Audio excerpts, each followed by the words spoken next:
I'm gonna close. Might close my blinds here. Kind of looking a little. Close my blinds here. Looking a little washed out. Let me do that. Looking a little.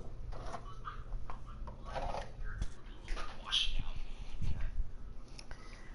Okay. Hopefully that helped. Okay. Hopefully that helped. All right. Well, audio sounds pretty good to me, guys. So what's going on, everybody? It's your boy Malin Relish coming at you with another Madden 23 live stream, and yeah, the title is correct. Got to say the 2022 Dallas Cowboys already. In real life, it's already been 1 week, and the Dallas Cowboys are off to possibly the worst start they could imagine. Not only did they lose to the Tampa Bay Buccaneers, but they also have lost Dak Prescott in real life for 6 to 8 weeks. Now, I've started up a franchise, and I've already advanced through the preseason to week 1. Now, I did make some changes because when I first loaded up this franchise and started out with the current active roster, I had to make a couple of changes. I had to bring on Jason Peters as left tackle. In real life, of course, he is signed, although he's not going to be actually playing in real life until maybe, possibly week 3 or 4 against the Giants in replace of Tyron Smith. And this is a quick little rundown of who we all have at all the positions. Now, I'm going to this particular live stream, there is going to be some simming, and there is going to be there's going to be definitely not me playing every single game. I'm trying to kind of keep this as realistic as I can because this man's going to be leading the team pretty much after this game against the Buccaneers. I'm trying to simulate it and see if Cooper Rush can even win any games during the stretch that he's in as the Dallas Cowboys quarterback before Dak Prescott is healthy enough to come back. Now, of course, in this game, I have the latest roster with Dak, still not being injured, so therefore I couldn't forcibly injure him, obviously. So, so that's kind of what we're going with right now. But, so what we're going to do right now is I'm going to go ahead and simulate. I do want to show you guys some things that are technically accurate in real life. I want to show y'all what we're looking like on the injury report, because there are injuries that the Cowboys have in real life that have been listed here. Now, Tyron Smith technically in real life is not out for the entire rest of the season, but in the game they have him with a fractured kneecap, which is basically putting him out for 43 weeks. He was already on IR. James Washington is on IR. And I can't pull him off IR, so obviously, unlike in real life, he's not going to be playing this season for us in this, live stream franchise mode. Van Der Esch is actually out, not in real life, but in this game. He got injured in the preseason. He had an abdominal tear. He's out for this game against the Bucs, but he'll probably be back next week. Devontae Bond, of course, we already knew he was on injured reserve in real life. Rico Dowdle is hurt. He's just got a broken wrist. Bunting is on IR, and Clark is on IR. So hopefully with this game against the Bucs, I'm going to simulate it. What I'm probably going to do is that I'm going to simulate this first game against the Bucs. Win or lose, whatever happens, happens. Hopefully I'm kind of thinking it's kind of a loss, so we can kind of start this live stream kind of off on the right foot in terms of, getting Cooper Rush in there and seeing what he can actually even really do with this talent that's around him. I don't know what's going to happen, but we'll have to wait and see. Do we lose this game? Oh my gosh, we actually beat the Buccaneers 34-28, it looks like. Holy cow, I was not expecting us to win that game. But somehow we did. Goodness gracious me. Well, that definitely, starts things off a little bit differently, doesn't it? So, that's kind of not what I was hoping for, because I'm really trying to keep this as accurate as I possibly can. I upgraded some players just right there. Do we have any new injuries? No, we don't. We don't have any new injuries. Managed staff, roster, yeah. So I'm going to take a quick glance at the injury report and see if Van Der Esch is healthy enough to come back. Let's see. Is he on here? He's not on here anymore, so that's good. Dowdle's still on there, but he'll be back. He's our third string running back anyway, so that's not too concerning right now. Hope everybody's having a great Monday. Had a good week of work. A lot of stories. Long, hard one, but pretty good stuff. Take a look at scouting players. I did manage to import a realistic draft class. So I'm going to show you what we're kind of looking like here for the draft class. We got Will Anderson from Alabama in there. Bryce Young is in there. C.J. Stroud, Jackson Smith, Jiba, the top receiver from Ohio State. Jalen Carter from Georgia. Eli Ricks. Just to kind of name a few. Let me take a look at quarterbacks really quick. I'm kind of curious who else is in here. Tyler Van Dyke. Yeah, he's in here. Yeah, so I don't recognize a whole lot of these names, but there's some real-life players in here for sure. Brian Robinson, Zach Evans, Bigsby, yeah. So, yeah, we got some kind of real-life players in here, so that's pretty good. So these rosters that I downloaded, Marvin Mims from OU, he's in here. So we got some draft class rosters that I downloaded and exported as part of the franchise that are pretty accurate. So during the off-season when we do the draft, which some part of me thinks that's going to be getting a lot of, recognition and stuff like that. Let me go down to the bottom here because actually it looks like we've got some trade offers for Donovan Wilson. Let's go ahead and take a look at those offers and see if anything's really appealing because our starting free safety actually right now is Malik Hooker, and I think he's above a 75 overall. So, for a team to get a 75 overall safety, that's pretty interesting. So, but what do we really need? I mean, we could use another receiver. McPherson, I don't really want to trade for a lesser corner for depth purposes. We could also get a right outside linebacker for depth from Philly, but I don't know. Jordan, Luke Farrell from the Jaguars, Clay Brooks. Yeah, none of these really look too appealing. So I'm going to go ahead and kind of decline those offers. I'm not really going to take any of them right now. That's a little bit of a new thing that I think franchises sort of added a little bit more. The fact that you can have trade offers, kind of coming your way in the beginning of the season, and then you can kind of make the decision on what you want to do. You want to keep them or you want to, get rid of players. All right, so we got a media question. Many folks, including yourself, including the team, team would perform better than last season, but things did not come together. How do you avoid that again this season? I'll just say that. Didn't really pay too much attention to what it was, but I don't think at this point it really matters. Mike McCarthy is a dud. If he doesn't lead the team to the playoffs this year, he's getting fired. I'm the owner now. There's no question about it. If he doesn't make the playoffs, he's getting fired. All right. So we're playing this week against the Bengals. Okay. I'm really doing this to just see what can happen. Just to see what can happen. I just want to know. So this is what we're doing. We're adjusting the depth chart and we're putting Cooper Rush in there at quarterback. And I'm going to see if we can win this game with Cooper Rush. I'm going to play this game against the Bengals, and then I am going to simulate through the next several weeks when Dak is actually supposed to be in real life hurt and see if we can win. So let's see what happens. We're going to have Cooper Rush starting this game in place of Dak Prescott, who in real life, yes, is injured, but in the game he's technically not yet because the roster hasn't been updated. But I didn't want to wait another week to do this live stream. I kind of wanted to do it now just because I'm intrigued. I'm interested. Okay, so everything looks good with the uniform. So let's jump into regular season week number 2 against the Bengals. Didn't really feel the need to play the Buccaneers game because it happened last night. So we're kicking it off with the Bengals game. Let's see what we can do. Let's see what Cooper Rush can do. I'm not exactly sure what his overall is, but I think it may be in the 50s, low 60s. So obviously there's going to be a lot of difference in the accuracy, the mobility, and really just everything that Dak really is better at than Cooper Rush is. There's no question about it. So we're going to see what happens here. But here we go, AT&T Stadium against the defending AFC champion Bengals. Technically in this game, we actually did beat the Buccaneers in week 1. It's week 2 of the but NFL. I'm trying to kind of have this play out like in real life the Cowboys are playing right now. You know what I mean? We do have Jason Peters in there starting at left tackle, which in real life he probably is not starting even next week in real life either. But I want to see, because Peters is a 75 overall, which isn't really anywhere near the level that Tyron Smith is. However, I want to see how much of a difference that makes. to be able to hopefully help us come away with a win. But we got Joe Burrow. We're playing at home, so this is going to be a tough one.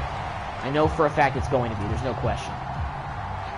So they get the ball to start off. We're going to be on defense first. We're going to let Micah Parsons and that defense get to work early in this game. You are, as we are off and running on EA Sports. And this will not be returnable. It's out of the back of the end zone for a touchback. Cincinnati's offense takes the All right, field, well, here comes Joe Burrow. AFC champs. Time to go to work, defense. Comeback player of the year, a man who needs no introduction, Joe Burrow. Quickly to the air is Burrow. Gallimore trying to get in there. Get a first down immediately, but hey, what else is new? And they're able to get this one across the 35. The numbers for him from a week ago. 6 catches, 75 yards. And they think they have a matchup advantage in this one. They're going to try and find some space for him to work and make sure he touches. Come on, Gallimore, get in there. Wide open again. Throw taken in here by Chase.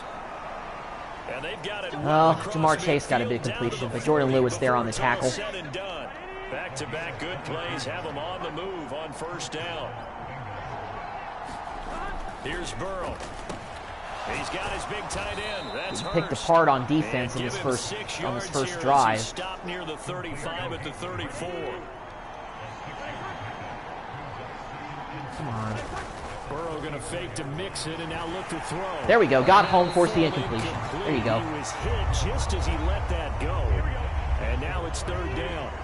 Now they face a third down. Parsons off the edge. We got Gallimore in the interior there, so I like the looks of that. Another first down. He has it over the middle. And he's going to have another first down here as the tackle's made at the Cowboys 19.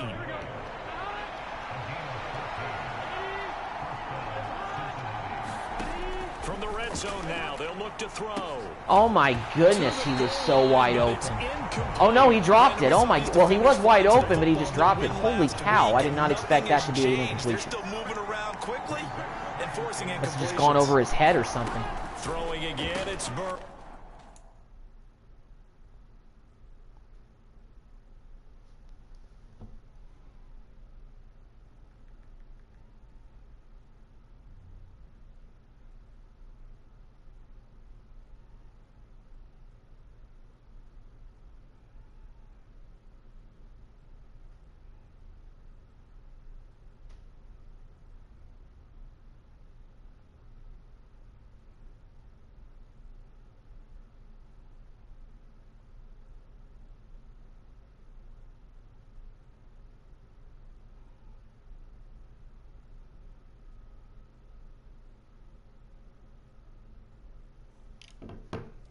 Sorry, guys, had to check an email. And it's a completion for a first down. Sorry, it was something work-related.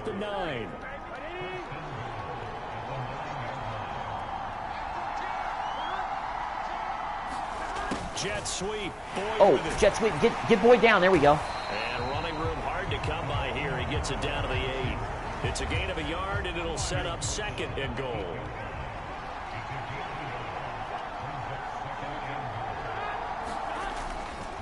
Come on, there we go. Oh, get him down, Micah. There we go. But he's down to the 1 yard line. They have driven the ball all the way to the 1 yard line on us in this opening drive, so this has definitely been a tough first game. No doubt about it. No doubt about it. Here's third and goal. Mixing again. Too easy.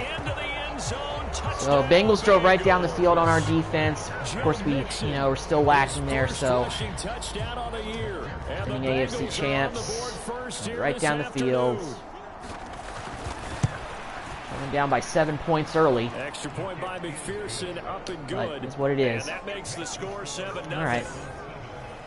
Well, now it's time for rush hour coming up. And it's going to be rush hour in Cowboy country for the next 6 to 8 weeks. So, God help Cooper Rush. But we got Kevontae Turpin on the return. Gets up to about the 29-yard line. That was better than any return he had last night. He barely even returned the ball well at all. Had no burst or anything. So out come the Cowboys under head coach Mike McCarthy. They'll be commanded by their 6'3" quarterback from Central Michigan, Cooper Rush. And you'd think as a young QB there'd be some nerves leading an offense out to start a game, but haven't seen. All right, well, we're going to test that accuracy with Rush and see what we can do.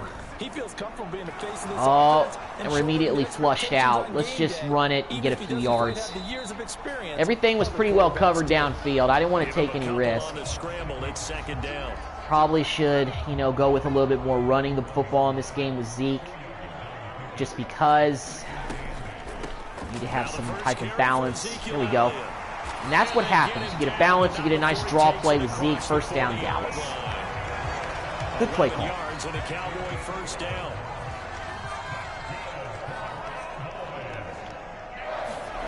Throwing here, Rush.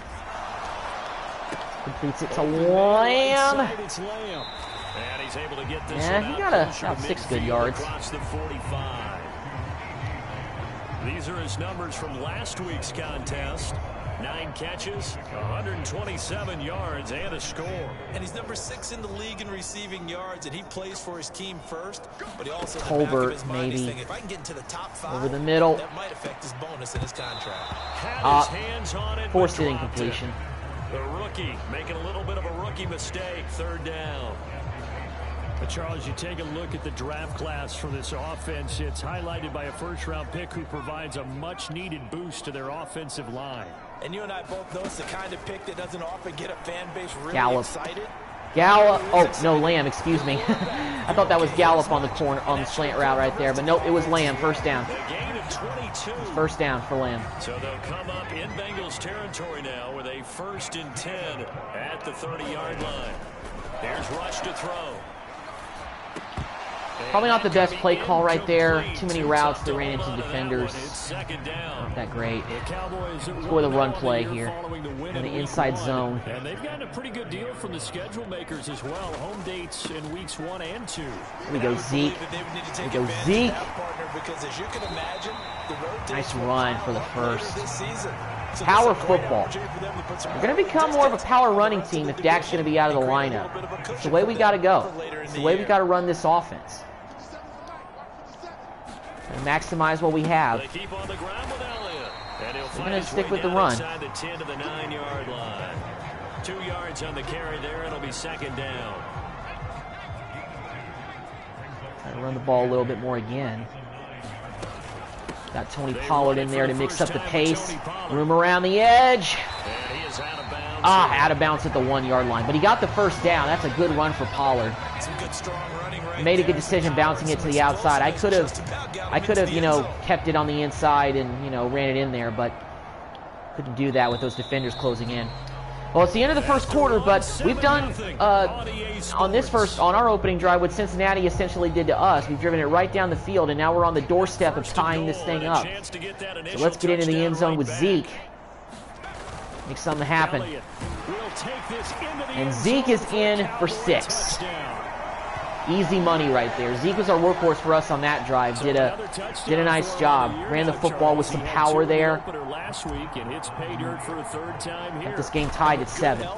He's got a really good chance to be up there among the leaders in touchdowns scored when this season comes to an end. Good question, partner. Is it bad luck to toast him with a sports drink? Not at all, partner. I think that's a fantastic idea. Cheers. Each team's had it. Each team has scored. 7-7 here as the kick's away. From his They're returning this? All right. Taylor. There we go. Get him down. And he'll be stopped right around where he would have been had he gone down to a knee, maybe a yard shy of there at the 24.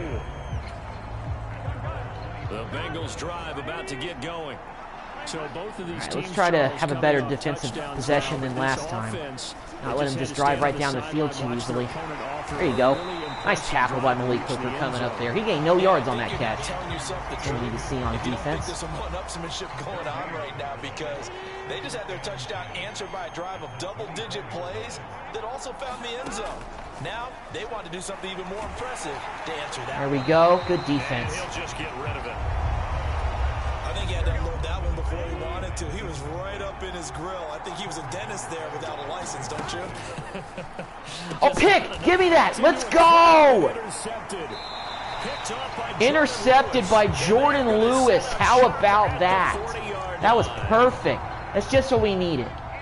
Big time turnover right there. A first down carry by Elliott. Let Zeke eat. Another big first down run. 59 yards already for Zeke in this game. When we run the football, we're just a better team, regardless of whether Dak is in and out of the lineup. When this football team runs the ball, it's just better. It's more, you know, fluent. It's just a better offense. Really wish Kellen Moore in real life understood that, but he never will. He wants to just throw it all over the yard, regardless of whoever's at quarterback. Throw it up there. Touchdown. Cooper Rush going over the top to the rookie, Jake Ferguson, for the touchdown. Nice throw. Oh, they may review it. Did Ferguson get both feet down? I think he did. But it's hard to tell from that angle. Who knows? They're taking a peek at whether or not those feet were in bounds, and obviously a big call here in the end zone. I don't know. Just the feet. How about the hands? How's the ball possessed while the feet are hopefully getting down in bounds? That's what they're trying to look at to see if it all comes together. It stands. Touchdown, Dallas. So they called it a touchdown originally, and this will stay a touchdown after the video review. Nice drive by Rush after the interception. Let's go. Extra point by Moore, up and good. And that makes the score 14-7. The drive there only spanning 3 plays. And it culminates in a Dallas touchdown. Set now to kick this one away, and off it goes. On the return, it's Taylor from his end zone. And tackled at the 21-yard line, so a net negative there of 4 yards. The Bengals drive about to get going. That 7-0 lead of theirs short-lived as they've now given up 2 straight touchdowns to fall behind by 7. Yeah, but no cause for discouragement here. Yeah, they've fallen behind, but haven't they proven that they can go down and score? So what was the formula that got them down there the first time? Get back to something close to that, and maybe they can get this game tied up. From the 25 on second down. Burrow to mix it. Diggs almost got him down, but from the 25, still stopped him short. It's 3rd and 3. Gain of 4. Now, Bengals on 3rd down. They've been okay, 2 for 3 thus far. Here it's 3rd and 3. From the shotgun, Joe Burrow. Too easy to Boyd over the middle for the first. And he is going to have a Bengals first down. It's a gain of 6 that time on 3rd and 2.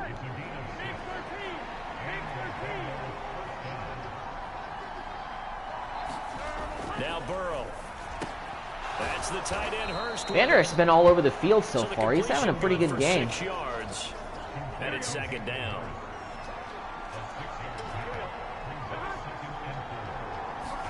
To the air again, Burrow. Oh, knocked away.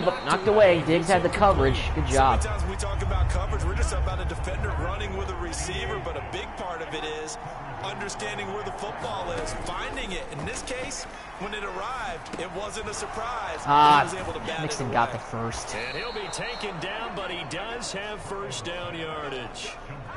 We're driving a little bit better than the last time they threw a pick against us.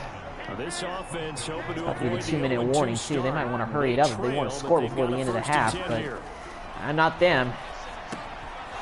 There you go. Ooh, yeah, get him down. There you go, Diggs. Diggs laying the wood. Let's go. 47.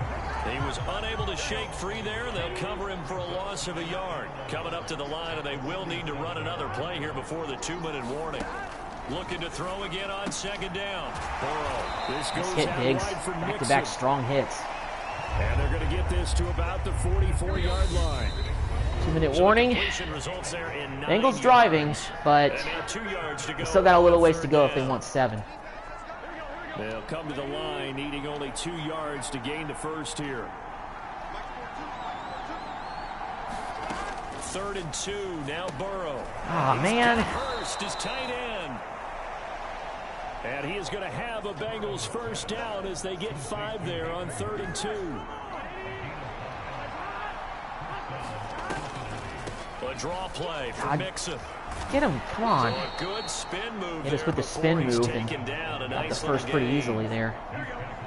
Well, not quite, but he got close. Here, maybe a little less as they come up on second. Come on, let's get in there.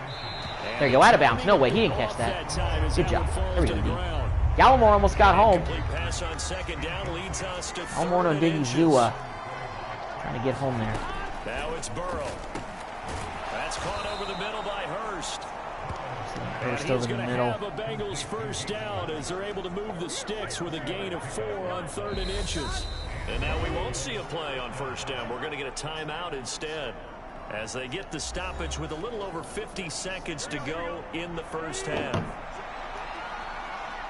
D. Make a stop here. Now Burrow on first down. There we go. Again, that's Hurst. And they're going to move it harder on him. Inside the 25. The Bengals going to use the second of their timeouts as they get the stoppage with just under 50 seconds remaining in half number 1. To throw again on second down. Burrow got a man open. There we go. It's Chase. And he's going to be brought down at about the 16. And on third down, the Cowboys bring in an extra defensive back.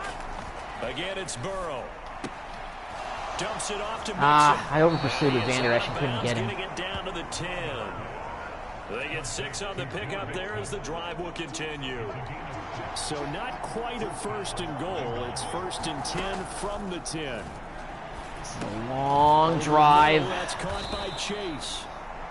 Make him stall out here. Just 4 yards, and that'll bring up second down. Now how many timeouts they have? I think they have only 1 left, right? 10 seconds to go before halftime. Simple drag route here, lined up out left and tried to work his way back across the field. You probably saw me twitch there, partner, because I think he wanted the ball a little bit sooner. Get him. Nope, incomplete. The defender was right on him. There's 7 seconds left for them. Really get physical. You're always anticipating a running play, but when they do throw it, things happen quickly. A little bit of a bang-bang play there that falls incomplete. There you go, Diggs. We'll come up and make the play. He's going to be 4th down, and I think they just took their last timeout, so they're kicking. So they're going to kick to end the half. Oh, what? They didn't have any timeouts left, and they let an opportunity to get any point slip through their fingers. Oh, my God. Well, that's what happens when the computer's controlling sometimes. Okay, Brandon, we'll They get make back dumb to you moves. and Charles in a bit, but first it's time for a trip around the NFL following an eventful opening weekend. Let's see what's happening in Week 2. We'll get things started up at Ford Field in Detroit, where you see the final score there. Antonio Gibson, a touchdown run in the victory. From there, let's head west to see what's going on with the Raiders at home in Las Vegas. And this one going the visitors' way, as the Cardinals have the lead in that one. James Conner, over 100 yards rushing with a touchdown run. Lastly, let's get you to MetLife Stadium to see what's happening with the Giants at home in East Rutherford. And it was the visiting Giants are Carolina 0-2. Panthers who were victorious in that one. We got them next week, so maybe Cooper Rush will be able to lead us to a victory in that game too, but we'll see. And I guess Tyrod Taylor's starting instead of Daniel Jones, so that's interesting. Who can put it together in the second half? For the answer, we turn it back over to our broadcast team. We get the ball to start the second half. This could be potentially a put-away drive for us. Adjustments likely going to play a big role in this 3rd quarter in what's been a tight Really, you know, get a nice drive going and and score another touchdown. Might be able to kind of really pull away. So here are the Cowboys to take over. They were winners a week ago over the Bucs. They lead here as well as they come up on first down. Let's let Zeke eat.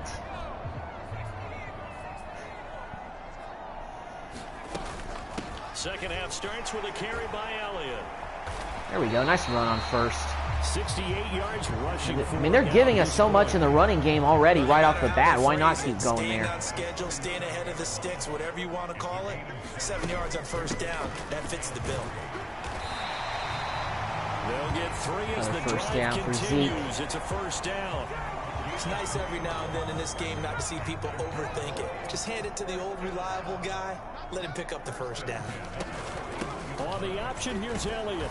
And he'll be pretty well stopped in his tracks. Give him a yard up to the 42. Read option, of course, is better to run with Dak in there, but Rush has a little bit of speed. But most of the time, I'm going to let Zeke carry the ball in that situation. But that means your defensive ends, your outside linebackers, the guys that you pay big money to sack the quarterback, they also have to have interest in the running game as well. And they did a nice job there. Nice hole up the middle, first down, Zeke. Give him 10 there, good enough for a Cowboy first down.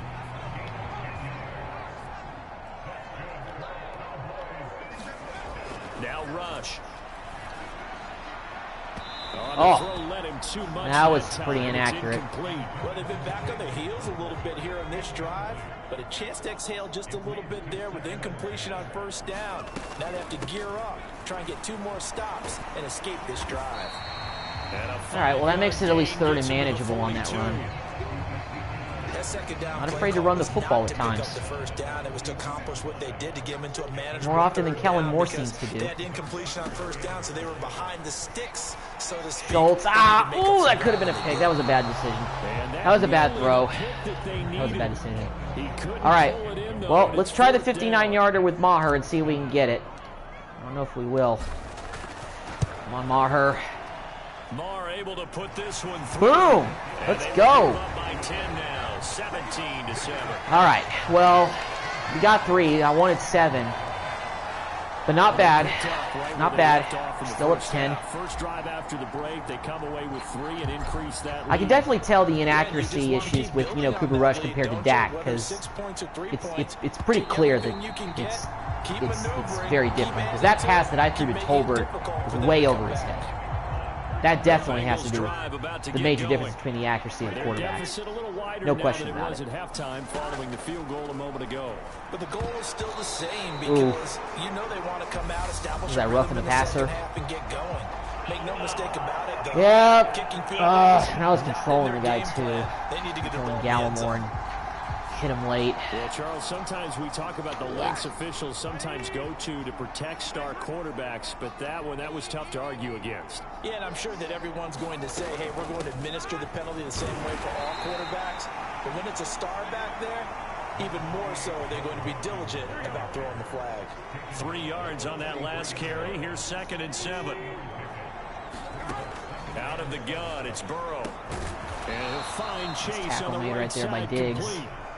Chase hasn't really eaten us alive too much in this game. That was my biggest concern. This offense in desperate need of a conversion as they come up on 3rd down. They give to Mixon to try to pick it up. Guys, come on, get him. There you go. kind of had to force him backwards pretty hard there, but got him down. And now the Bengals are punting.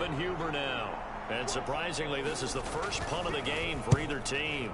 He punted 4 times in the loss last week as he gets this one away here. A pretty good punt there, but also a nice return. A decent run by Timpton. And the Cowboys will take over the football with a 1st and 10. Back to throw Rush. He's got there you go. Complete. First catch of the game for Tolbert. I mean, I really haven't passed the ball much with Rush in this game. He only has 64 yards total with the 1 touchdown to Ferguson. But Zeke's been running the ball extremely well, so why not rely on him? Just keep letting him carry the ball. Look at this. Holes wide open for days. And now he's up over 100 yards. 12 carries, $114, 1 touchdown. That's a great day at the office for Zeke. No question about it. This offense really looking keep running it again. First couple of weeks.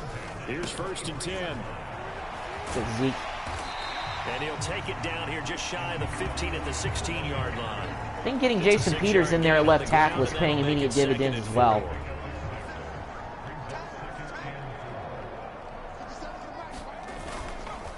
Again, it's Elliott.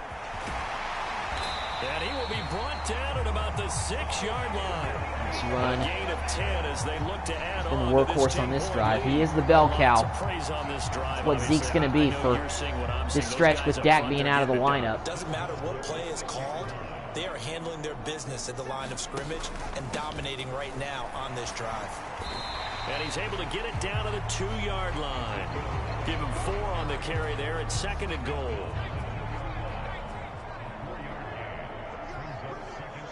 Let's say let's let the quarter wind down. I actually don't like that play I picked. And they're not going to get to the line to run another play. So we will switch ends as the third quarter has come to a close. Fourth quarter, and we got to finish this game. We got a pretty good lead against the Bengals. Keep it going. Let Zeke finish off the drive. He deserves it. Second touchdown of the game for Elliott. With his second touchdown of the afternoon. And the Cowboys are on their way to a 2-0 start. Kind of hate the fact that it is going to be a 2-0 start because we did beat the Bucs last week in this game, but, I mean, hey, who knows? There could be a game that, you know, Dallas may actually win during the stretch that Dak is out, that, you know, we lose. Out is the kickoff unit as they run up and send this one away. Taylor now from the end zone. And he'll be stopped right around where he would have been had he gone down to a knee, maybe a yard shy of there at the 24. The Bengals drive about to get going. I don't want to go man up 3 deep. I think I want to get these guys a little closer. Oh, what the? It hit off the helmet of our linebacker who was right there. I guess that was Barr off his helmet. On 2nd and 10, Burrow. He finds his running back, Mixon. It's okay. We're kind of going conservative with the coverage a little bit here. We're up 17 points. I don't think things are too concerning right now.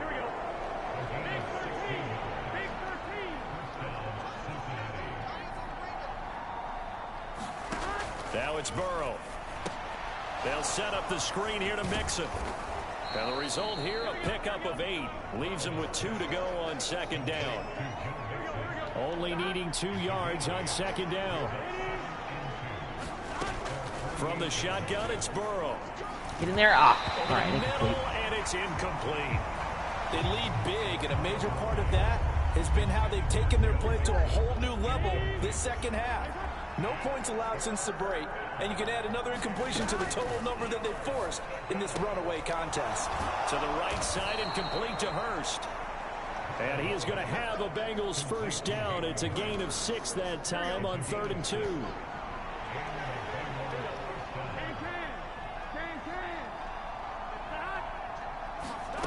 Burrow looking to pass. Over the middle, complete. That's Boyd.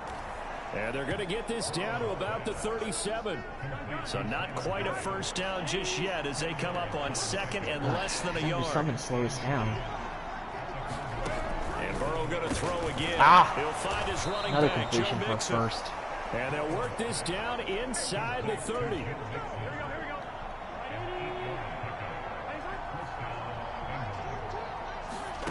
On 1st and 10, Joe Burrow. Pass thrown right back to down. There we go. And he'll be brought down at about the 23-yard line. And good yardage there on first down, because sometimes all you need to do on the screen is get one key block. That might set your man free, and that was pretty good pursuit to the football defensively, or it could have gone for more. Burrow going to get this into the hands of Mixon, his running back. And they're going to get this down. He's inches short. The 20. Man. The Bengals on 3rd down. They've had plenty of success. 8 conversions, looking for a 9th. They're looking at 3rd in the nose of the football. Now P. Get him down. Oh, he got it. Gets this down to the 18. Good enough for a first down. Well, Bengals better hurry up. I mean, they may have a good drive going, but I mean, they're still down 17. No question about it. And here, why not go with the fresh legs? Able to push forward, pick up that first. Throwing on first. It's way off but this by one Burrow. winds up to be incomplete. So after the incompletion on first, now 2nd and 10. They're passing here. Joe Burrow. He completes it to Boyd. And now they're inside the 10 as he's brought down at the 9. So they need 2 yards here on 3rd down. Remember, they're already 2-2. This is 4-down territory for them if they don't get it here. Now they set there you go. Screen. That's complete. They're short, but they're going to go for this. No question. And he's able to work it here to the 8-yard line. Well contained there defensively. The screen gets only 2-minute warning. And it's on our way to a 2 minutes left surprisingly 2-0 start here on EA Sports. So the Bengals in possession of the football here as we get you reset. They come up on a 4th down situation with things not looking particularly rosy. And he picks up the first as he's able to take it down to the 7-yard line. Now you've got to hustle your guys to the line and get them set. Quick hitter here, it's complete. Only a yard in the completion. It's 2nd and goal.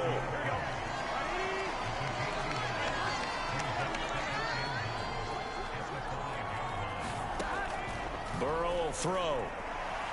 Get him, Micah. Micah Parsons with the sack. Gets him back at the 14. This likely a must-have. 3rd and goal. Nope. Incomplete again. Zone, but that one's going to wind up incomplete. Defense still out there playing. That's good. Well, it just seems like all game long there hasn't been a lot of sync quarterback to wide receiver on this side of the football. They haven't been on the same page, quarterback and receivers. Heck, they haven't been on the same grease board when you draw plays up. They haven't been on the same surface tablet that you look at on the side. Catch that. No, he didn't. He dropped it. Turnover on downs. Start matching each other's movements. Time to milk the clock and go on home with a win. And the Cowboys defense is going to get them the football back. The Dallas offense back out onto the field. Now they are really in the driver's seat here, enjoying this lead late in the 4th quarter. The defense does have all 3 timeouts, but at this point, doesn't look like it's going to matter much.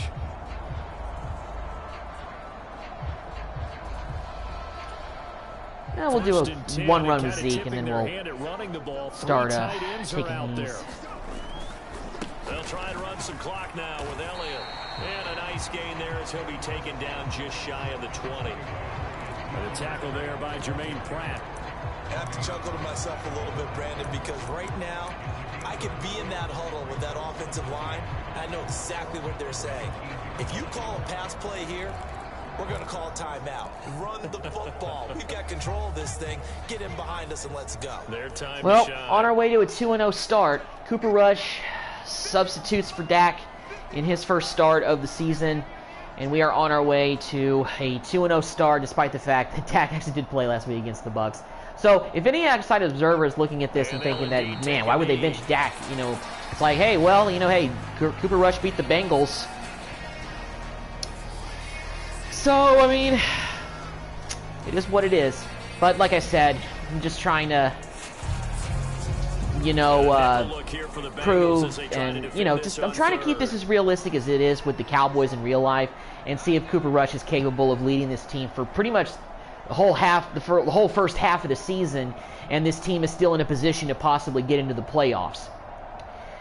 So, you know, doing this game with Cooper Rush, first of all, I just want to see what it was like to play with him. Obviously, I really didn't use him very much. I threw 1 touchdown with him in this game. I don't think he even cracked over 100 yards passing, but it really didn't matter because Zeke had over 100 yards. He had 2 touchdowns. With Rush in there, I mean, this team should be running the football more. I mean, when the CPU takes control over the game, I don't know really what is going to happen. They may be throwing the ball a little bit more, but then again, that is indicative of what Kellen Moore does typically do with this offense. But we'll wait and see and figure out what happens. But yeah, look at that. Put up good numbers. We only had 64 passing yards for the whole game. That's pretty rare for the Cowboys to have not over 100 yards passing, but still win a game by a comfortable margin. They use the favorable early schedule to their advantage as they move. We'll take a look at stats here before we exit out of this game. Let's take a look and see the numbers and see, you know, how everybody did for us. So Cooper Rush had a rating of a 116.7, 4 of 8, 64 yards, 1 touchdown. Not a big day passing at all. Zeke was a workhorse on the ground. 17 carries, 141 yards. He averaged over 8 yards a carry. 2 touchdowns. Cooper Rush had 1 yard. Tony Pollard got in there for 1 play. He had 9 yards. Receiving-wise, CeeDee Lamb was our leading receiver with only 28 yards. Jake Ferguson only had 1 catch, but it went for a touchdown, so not bad at all for him. Blocking looked pretty good with Jason Peters in there at left tackle and shifting Tyler Smith to the left guard position, which is his natural position. I think his overall is higher there anyway. Defensively, Leighton Vander Esch led us in tackles. He had 9 tackles in this game. Well, actually 14 total tackles, 9 solo, 5 assisted. We did have, I think, a sack from Micah Parsons in this game, and we had a interception from Jordan Lewis. So overall defense also played very well. So not a bad game at all in Week 2, and the Cowboys, surprisingly, in this video game simulation are off to a 2-0 start based on what I've done. But things obviously could change as the simulation continues. My nose is a little stopped up, so sorry, guys. They're cutting grass outside my apartment complex, and they're kind of kicking up some, dander and stuff like that, so that's why my nose may sound a little bit stuffy right now. Cleaning stuff up. All right, so let's go ahead and go to mock draft 1 because this is kind of an idea of where everybody's at. So mock draft, they have Giants taking Will Anderson. The Giants are really bad already. I mean, they're already 0-2 to start off the season. So let's see. Well, we got off to a 2-0 start, so we're probably very low based on the earliest projected mock drafts. We're projected to take Isaiah Foskey. Okay, left end out of Notre Dame. All right. Well, obviously that could change. I'm going to start focused on that when it gets toward the end of the season based on who we draft. So let's take a look at everything. So we have players ready to negotiate contracts. So now we're in the Week 2 of the season. We can start negotiation process with some players. Not all of them, but some of them. Okay, so first of all, Dalton Schultz has the franchise tag on him for this season. We're not bringing him back. I feel like that, we drafted Jake Ferguson. We have Peyton Hendershot. We could probably develop those guys. And honestly, I feel like tight ends are not as big of a priority as they should be as compared to receivers. I do want to try to see if we can get Tony Pollard to come back. His re-signing interest is kind of low. So, let's see what he's really asking for. I mean, he's asking for, he wants, 5 years. Let's just start low. We can always, try again. So I actually forgot what he said. So we submitted an offer. I guess he didn't like it. So yeah. So we're gonna negotiate with Van Der Esch in Week 4. So yeah. We'll kind of move on at the midpoint of the season, which is what I'm actually getting ready to sim to. We'll see what things are looking like there. Regional focus scouting, yeah. Let's go ahead and upgrade players. Let's upgrade guys for this week. Let's see what we've got here. We didn't have any new injuries during that game, so we shouldn't have anything new kind of cooking up there.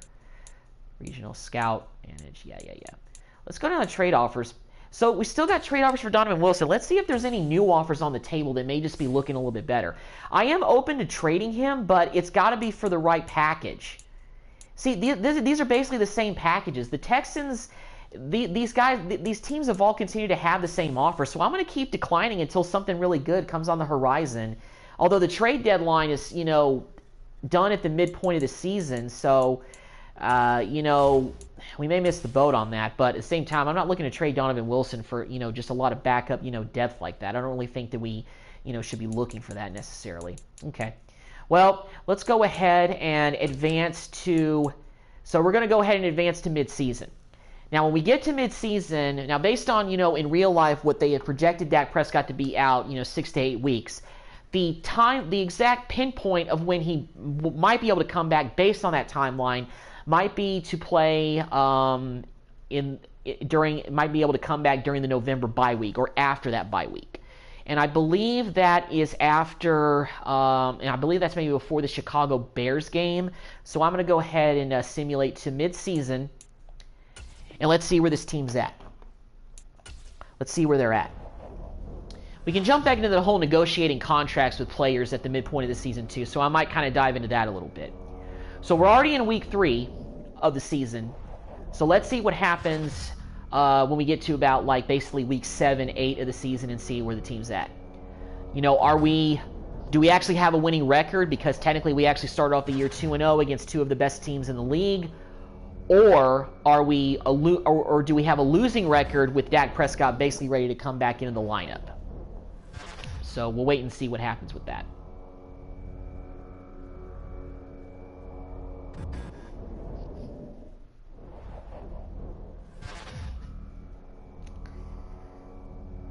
Hopefully this team is in okay shape, and they can still be led to the playoffs with Rush leading the way for the next several weeks. That's why I put him in there, to keep kind of this simulation accurate.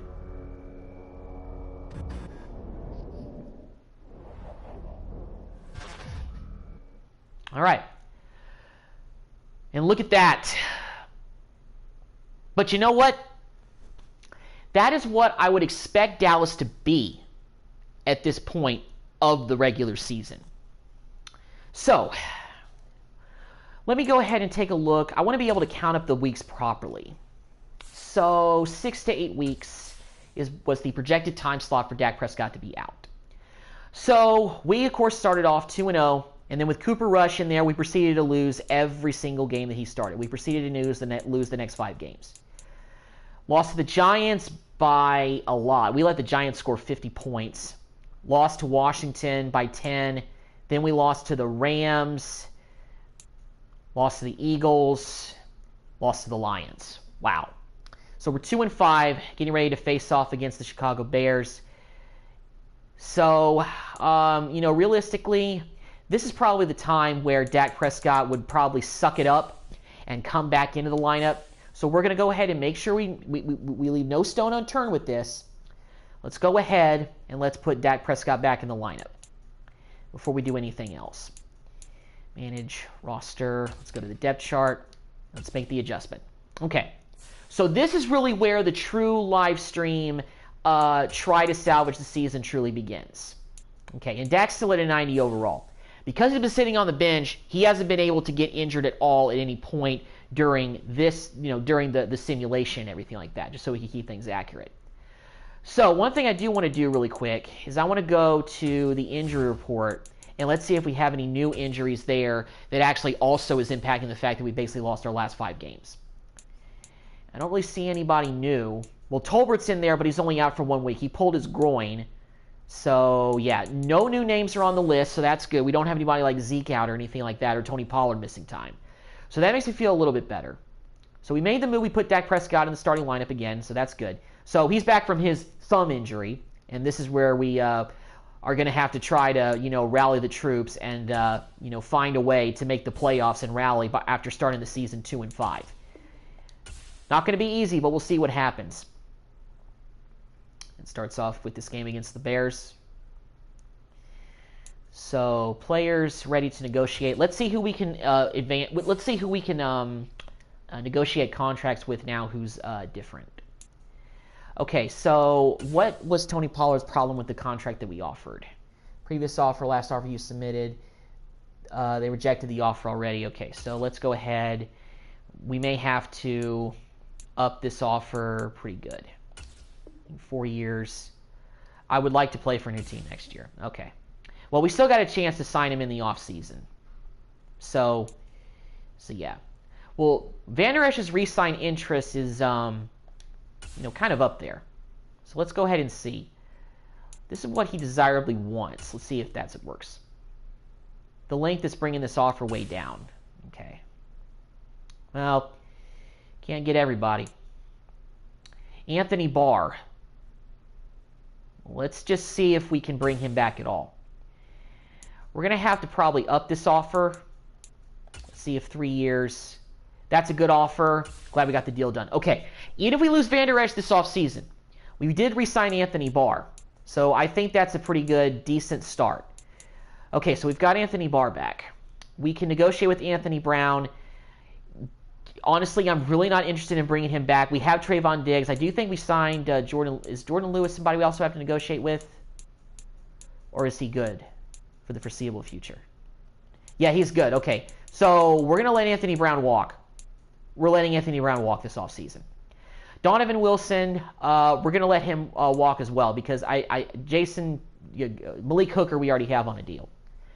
We're going to let Jason Peters walk as, man. Okay, I'm a little bit torn about this one. 40 years old. He's brought in to be a stopgap guy. In real life, we're not bringing him back. Maybe I'll reevaluate this at the end of the regular season, but right now I'm not going to negotiate with him. I want James Washington to be back. I know that we signed him, and let's see if this 2-year deal is something that he'll take. That's a good offer. Okay, glad we got the deal done. Okay, so we're bringing James Washington back. I mean, he didn't really get a chance to play with us this season because he's been put on IR, even though that's not really entirely true.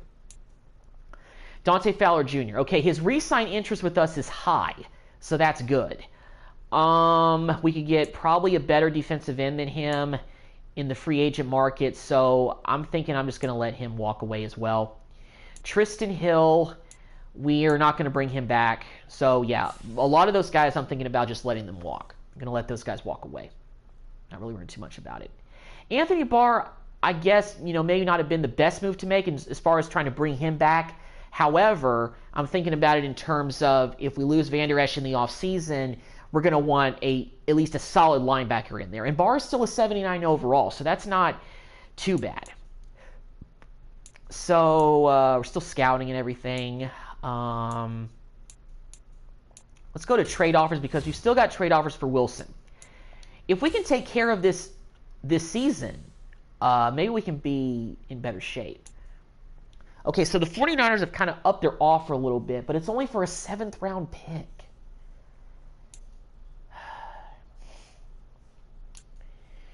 We're probably going to let Dalton Schultz walk, so technically getting Jordan in there would be decent. The more that I think about it, if Tyron Smith retires, there's a lot of stuff here, but getting McGarry from the Falcons, he's a 71 overall right tackle. We could get another backup right outside linebacker. Okay, well, you know what? We're going to go ahead and accept Atlanta's offer. Let's do it. So, we weren't going to bring back Donovan Wilson anyway because we have Malik Hooker as our starting free safety right now. So, we made a trade with the Falcons. We give them Donovan Wilson, and they give us right tackle Caleb McGarry and right outside linebacker Quentin Bell. So we have depth. So that helps us out with a little bit of depth at linebacker. Let me go to the depth chart here, and let's see. Because Terrence Steele's overall is not... But then again, we can always kick McGarry out to left tackle if Tyron Smith possibly retires. See, McGarry's overall is actually better than Steele. He's a 71, and then Terrence Steele is a 70. So I think we might just keep Caleb McGarry in there at right tackle for the rest of the season. He's got a higher overall, and I forgot to check and see what that does to our. No, I don't want to go. I didn't want to go to mock draft. Let's see here. Obviously, the mock draft thing will change. I'm really not interested in that too much until the season gets closer to the end, when people get an idea of what our draft selection is really going to be. Okay, so we have to cut one player because we made a trade. We traded one player and we got rid of another. All right, so let's see what. Maybe we can move somebody possibly to practice squad. So let's see. We have to cut one player. I'm actually on no fullbacks anyway. Can we possibly move one of these guys to practice squad? Can we do that? Okay, so let's take a look at right tackles now because we signed. Yeah, let's move Josh Ball to the practice squad. Yeah, we'll move Josh Ball to practice squad for now because we made that trade for a better right tackle. So he's on practice squad from now on for the rest of the year. We might have to go get him if we have any more injuries to the offensive line, though, so I'm not counting my chickens too much, All right, let me go back and look at the depth chart because I forgot to look at the right outside linebacker situation right now. Now, what does that do? So, let's see. I just want to take a look at the right tackle one more time because now we've put, backup on practice squad. So, right outside linebacker, so that guy that we had in the trade, Quentin Bell, he's a 61 overall, so he's third string behind Harper and Parsons. But it does kind of help with the depth because Harper's been battling injuries, and it looks like his overall keeps dwindling down.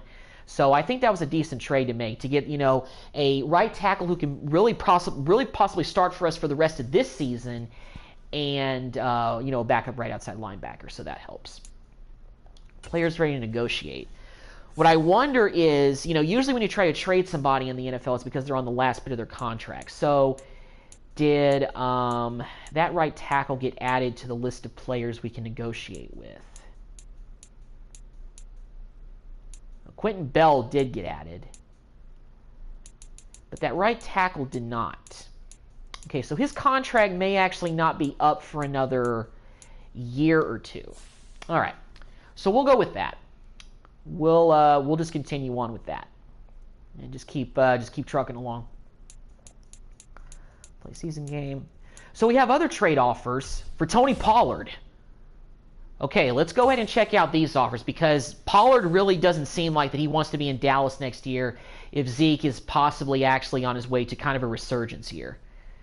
You know what, before I take a look at this, let's see how Zeke actually is doing so far this year, because in the game that I played with him against the Bengals, he ran the ball pretty well, but, you know, I want to know what he's done the whole year, even though we're 2-5. So basically during the time that he had to fill in, Rush was passed for 1,600 yards, 15 touchdowns, 9 interceptions. Yeah. But running the football, Zeke has 571 yards on 118 carries, 7 touchdowns. That's decent for a start of the season. And obviously I think that Pollard realizes that if Zeke is kind of having a little bit of a resurgence here and he's running the football just overall better, then it might be time to listen to trade offers for him. So let's go back and take a look at those trade offers for Pollard. Let's see what teams are looking for him. So Seattle is willing to give us Eskridge, who's a 7-2 overall receiver, and we could also get a 7th round pick in the draft. That's a little tempting.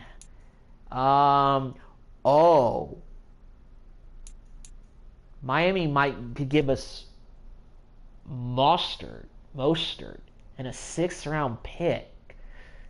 Ooh. But I don't know if we need another running back if Zeke is going to be playing well. I mean, for depth, I don't know. Ooh. But the Jets are willing to give us an 80 overall quarterback and a 7th round pick? No, not quite yet. I mean, receiver we're okay at. Man, Seattle, New York, and Miami, those are all pretty tempting offers for Pollard. Man, it's decision time. I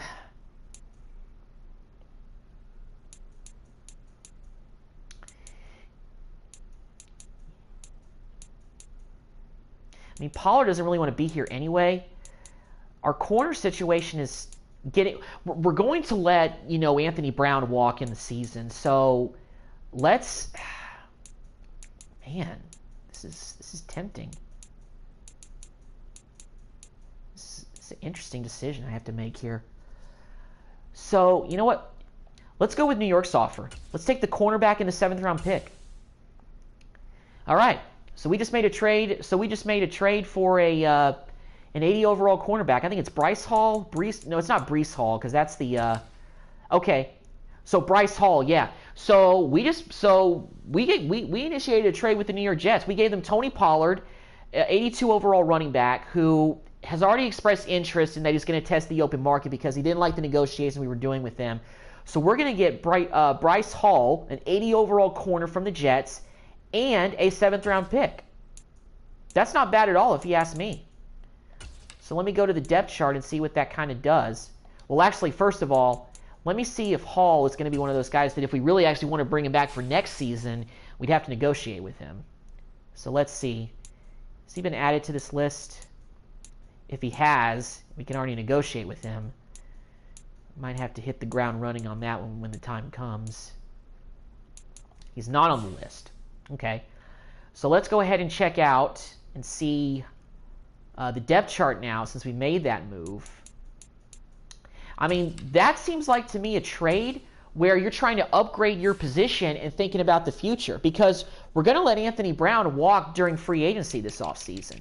So we might as well go ahead and get a jump start early and get a corner who can immediately, fill in those shoes, basically. So we got Bryce Hall, an 80, 79 overall corner, and he's our second-string cornerback right now. We got Jordan Lewis in there, and Anthony Brown is, fourth-string corner right now. And we're going to have Kelvin Joseph continue to develop. So as far as corners, we're pretty good. So Bryce Hall, wow, welcome to Dallas. I think that's a pretty good trade to get in the middle of the season. That's something that Jerry probably would never pull off. But I'm willing to pull the trigger, no question about it. All right, so we have to answer a media question. This is probably going to be about the 5-game losing streak. Final year of his contract, has turned down contract hours apart. Yeah, honestly, I'm not sure how far apart we are, but it's going to. I honestly don't know. We have a price that we have. He's worth it, but he's not budging. We're not going to bid against ourselves. Yeah, that's what we're going with, because more than likely, I don't know if I'll be able to bring back Van Der Esch. That's why I really tried to kind of, make sure I could get Anthony Barr to come to us. Okay, so Dak Prescott is basically back from his injury. We've made some trades to booster up the right side of our offensive line, and we also got an 80 overall cornerback to go on the opposite side of Trayvon Diggs and Bryce Hall, who's one of the decent young cornerbacks from the Jets.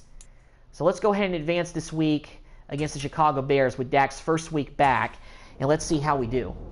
With Dak back in there, I have to imagine these results are going to be better. I'm debating whether I want to go week to week, but I might just have to see, how this team does. And we beat the Bears to climb to 3-5. Now, in the standings, things are not looking very good, because actually, that's one thing I forgot to do. We didn't check the NFC East standings. So right now in the NFC East, because of the injury to Dak, we are a long way behind the Washington Commanders. They are currently 6-2. The Eagles are 4-3. The Giants are 4-4. If we win this week and the Giants lose, we can be tied with them for third in the division. But we basically have to run the table in order to have any shot at the playoffs. Beating the Giants, losing to the Giants really didn't help very much, and we did lose to, I think, the Commanders and Eagles during that stretch of games that we simulated through. So let's go ahead and upgrade players first, and then we are in a bye week this week, so we're not playing anybody. So this may be an ideal time for us to take care of any injury situations, maybe do another trade, maybe listen to more offers, although I think the trade deadline is past, so we probably can't make any more of those. But let's go ahead and go to the staff, and let's get some upgrades to our coaches. Let's go ahead and go to the talent tree for McCarthy. We do have 22 skill points we can spend. Let's go ahead and spend that on this skill from the top down. Hopefully that'll help him out a little bit. Good thing is that we've got Dak Prescott back in there at quarterback, so I definitely helped against the Bears. We easily beat them 35-17. So with Dak back in there, it makes a world of a difference. No question about it. So let's go ahead and answer the media question before we move on. Let's see what they're talking about. Under 500 right now, and you've watched this team struggle, turning it. We should be a playoff team, and I don't come to watch us lose, turn this thing around. Yeah, because with Dak Prescott back in the lineup and basically back from his injury, we should be good. Not good, but we'll be in way better shape than we were, a few weeks ago. Let's go to the negotiating table, and let's see what we're talking about here. We can still negotiate with Van Der Esch. We'll try one more time with him, but who else can we negotiate with who's, new, who we couldn't do before? Don't think I'm going to bring Basham back. I'm going to let him walk. Noah Brown, 70 overall. I'm going to let him walk. There's going to be a lot of these guys that I'm just going to let walk away. I don't plan on really bringing any of these guys back. Not even Cooper Rush. I'm going to let him walk. Maybe our long snapper I'll probably bring back, but that's probably it. All right, let me see about Van Der Esch. So, I'm trying to think what he didn't like about. So he wants 4 years. Let's go $5 million. I don't know if he'll budge on this, but let's see. I'm happy to sign and continue to play for a great organization. All right, so we got Van Der Esch back. But that's going to have to probably be it for us due to our salary cap situation. So we're letting Brown walk, letting Peters walk, letting Fowler walk, letting Hill walk, Basham can go. Noah can go. Steele we can't even really negotiate with. But based on the fact that that right tackle we just traded for, I'm probably just going to let Steele walk. We're not going to bring back Maher. We're going to get a better kicker in the offseason. I mean, or we can always just get one in general. Dowdle we may or may not bring back. Luke Gifford, that's really a depth guy. Yeah, I don't know if we're going to bring back most of the rest of those guys. But we were able to work it out with Van Der Esch, but we did have to beef up that contract quite a bit to $5 million to get him to re-sign on the dotted line. So, not exactly ideal, if you ask me. All right. So, the only option is to sim ahead to the playoffs, but I'm not going to quite do that. We're just going to go week by week with this sim and see what we can do. I don't really know what we're going to be looking like. Well, we had the bye week, so we simmed through the bye week, so we haven't played yet. But we got the 6-3 Packers. We're going up to Lambeau Field to play against them. Let's go ahead and upgrade players. Lord knows they're going to need all the upgrades they can get heading up to Lambeau to play the Packers. They're 6-3, so it looks like Aaron Rodgers and company are playing pretty well. So, let's see here. Let's go back to the negotiating table. Let's see if we can, negotiate with anybody new. I don't think we can, or much less anybody else who I was even considering bringing back. No, we still can't. It's still the same cast of characters. Okay. I think I'll probably wait till actually the off-season to really kick into gear with re-signing players. Buck Skull Gang in house. What's up, man? Hello. Good to see you. Good to see you in the chat. Hope you're having a great day. All right. Got Aaron Rodgers and the Packers. Let's see how we do in this game. Got a feeling this may be an L. If it is, we may be in trouble. We may not be able to run the table and get to the playoffs after all. We really can't afford to lose too many more games. Beat the Packers. Let's go. Took care of the Green Bay Packers. And we have climbed up to 4-5. How about that? 45-30. Not a bad win at all in Lambeau. Yes, I am a Cowboys fan, man, and times are tough right now. So you missed kind of the first. If you missed the first part of the live stream, basically what I did, Bucks Skull Gang in the house, I simulated the first game, even though Dak Prescott playing. He got hurt in real life, but of course in this game they don't indicate his injury yet based on the roster updates. So I put in Cooper Rush for the length of time that they say Dak's going to be out, but I put Dak in for the Bears game that we played a couple of weeks back in the simulation. And now Dak is back in the lineup. And realistically, I think with Cooper Rush in the lineup, the Cowboys we were 2-5 before I put Dak back in there. So I'm trying to kind of accurately, see if this team can run the table and actually, make it to the playoffs, Because at this point in real life, that's what the Cowboys are going to have to do when Dak gets back. They're going to have to run the table. There's no way that Cooper Rush is leading this team to an above 500 record, especially based on the fact their offense is playing terrible.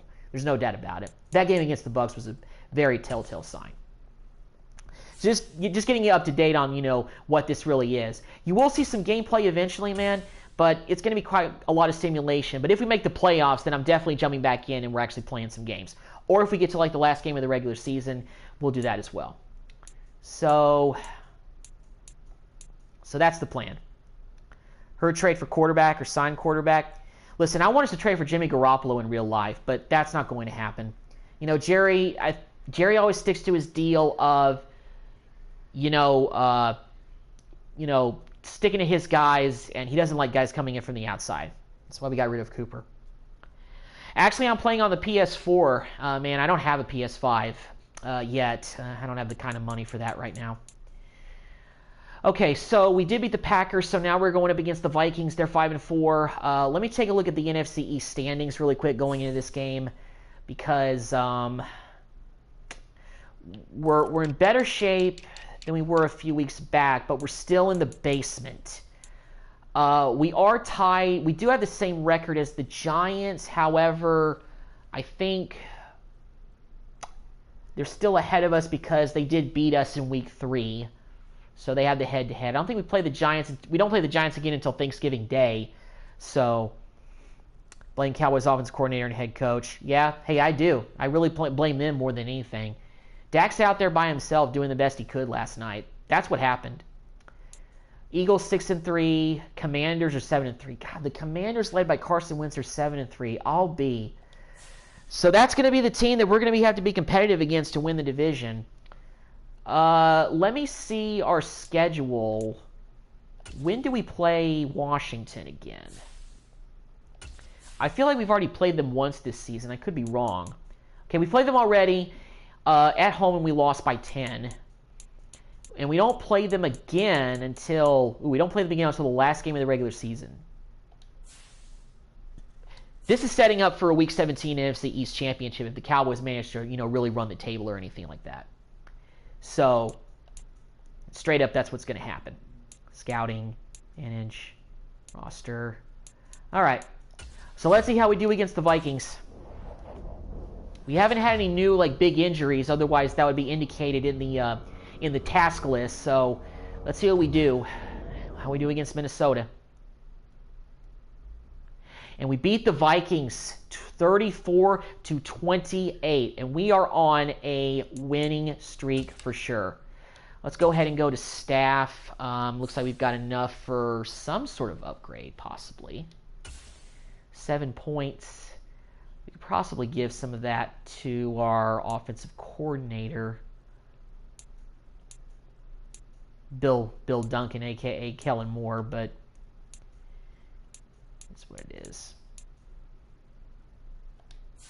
I guess we don't have enough points for an upgrade. We might have to wait for another week to get enough points to upgrade our staff members. Let's see if we can negotiate with any new players. Don't know if any of these guys, like I said, I'm going to really bring back. Let's go to the end of this list. Okay.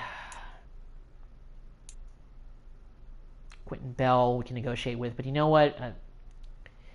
His re-sign interest is up there, but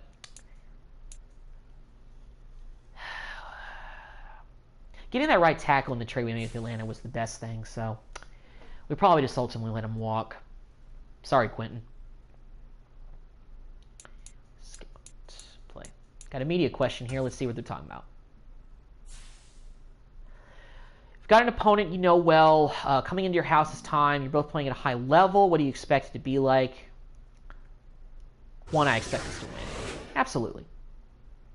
We're on a winning streak right now. We've won last, 3 games in a row to climb back to 500. But playing the Giants this week, if we can get a win against them, we'll leapfrog them in the division first. And then, we've got the Eagles. But the Commanders keep winning. I don't know if the Commanders are going to falter down the stretch. That's what worries me. Let me take a look at their schedule and see if maybe they will possibly have a tough time down the stretch of winning their games.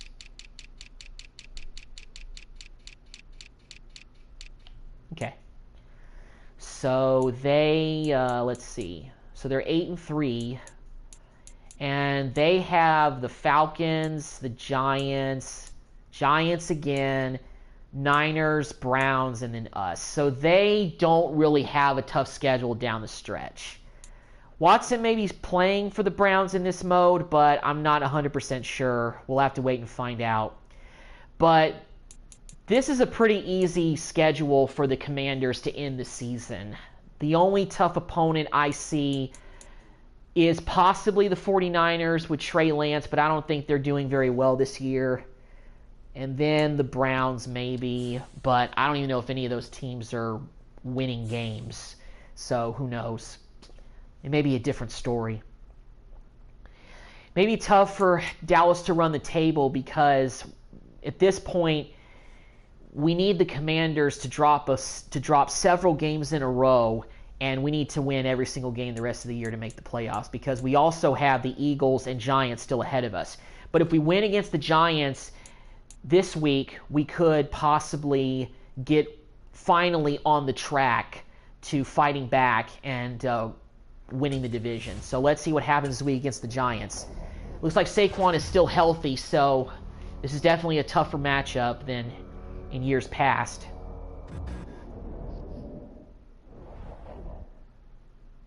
and we beat the Giants by a point. We win 21-20. So we have officially leapfrogged the Giants, and we are out of the basement, and we are 6-5 in the division, so we're alive.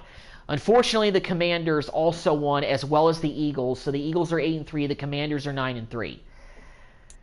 Oh man, this is going to be tough at the end of the season. Let's view the playoff picture right now if the season ended today. Obviously, the Commanders are leading the division, but would any teams be? Wait a minute. How are we still projected as the final seed?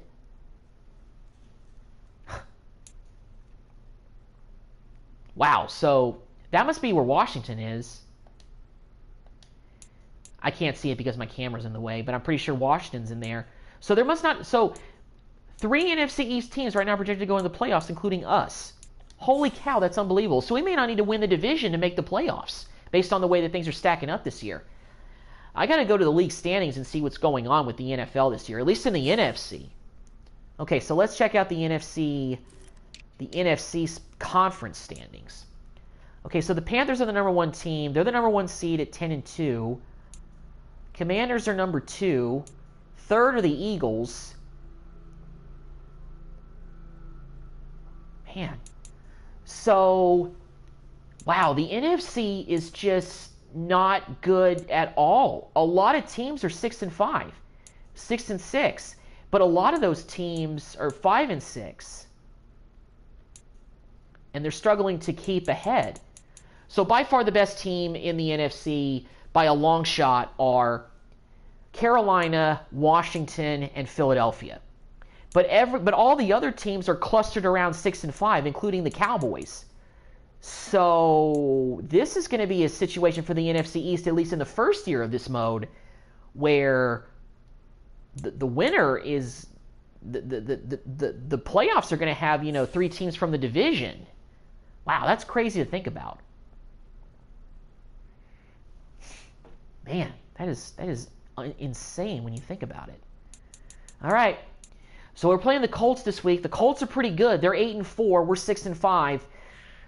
We lose this game, we may be out of it, but let's see. Jonathan Taylor and the Colts, Matt Ryan at quarterback, they're a good team. How did we do? Did we beat them? We didn't. We lost. We lost 35-28, and something tells me that let's go to the playoff picture. Yep, we're out. We are no longer in the playoff picture. Technically, man, I don't know. So we're still third in the NFC East. The Eagles are 8-4. They dropped a game, but we are now 6-6 at 500, heading into a game against the 3-9 Texans, which we should win. We probably will win that game. But in the NFC, we have slipped to, we've slipped to being completely out of it. So Panthers are still leading their division. Commanders, Vikings are leading the NFC North. So Panthers are leading the NFC South. Commanders NFC East. Vikings NFC North. And the 49ers NFC West. I'm surprised the Rams are 6-6. That's crazy. So, yeah, because we're also fighting with other teams, including the Rams at this point, for a wild card spot. And currently the 6th seed in the playoff picture. Let me go back to the playoff picture again. Because we were the 6th seed in the playoff picture last week. So let's see who leapfrogged us as the number 6 seed in the standings. That's the Packers, and they're 6-6 too. We beat them, but yeah. Well, may not be able to run the table this year. If we can't make the playoffs, and it looks like we're clearly not going to make the playoffs by the time we get to the final week of the regular season against the Commanders, I'm still going to play that game just to see what we have for the future of this team. Players ready to negotiate? Nah, let's advance. Playing the Texans this week. We should beat the Texans, but something tells me we're pretty much mathematically eliminated from the playoffs. And we lost to the Texans 24 to freaking 6. Jeez. Man. Still third in our division, but at this point we are mathematically eliminated for the playoffs. There's no way that we make the playoffs at this point. The Eagles have the 5th spot, but they're 8-4. We're 6 but they're, I think, 9-4. Let's see. But yeah, they are 9-4. We're 6-7, and we're not making the playoffs this year. Let's upgrade players. Might as well. Okay, so basically, with the simulation of Dak Prescott being out for 6 weeks, the Cowboys do not make the playoffs in this scenario. There's no way. I'm still going to keep playing this because saving the team is also going to, because like the title suggests, saving the team also consists of making the proper moves this offseason, including possibly getting rid of the head coach and really getting this team back on the fast track to being better. That's also part of it as well.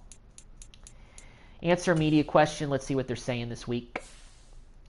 So you're fighting for playoff positioning right now, but with 2 straight losses, do you feel like an opportunity is slipping away? If we do miss the playoffs, it comes back to coaching at that point. Definitely. Definitely 100%. No question about it. Miss the playoffs, I know that you've lost. It's like McCarthy. I know you lost your quarterback for 6 to 8 weeks, and I know he rallied the troops to go on a win streak. But the reality of the situation is that this team is bad, and there's a lot of other things that have to be corrected with this team in order to make a playoff run in the future. That's the reality. All right, so let's go ahead. Surprise Bucks miss the playoffs. Yeah, were they not in the playoff picture? Hold on, let me go take a look at that again.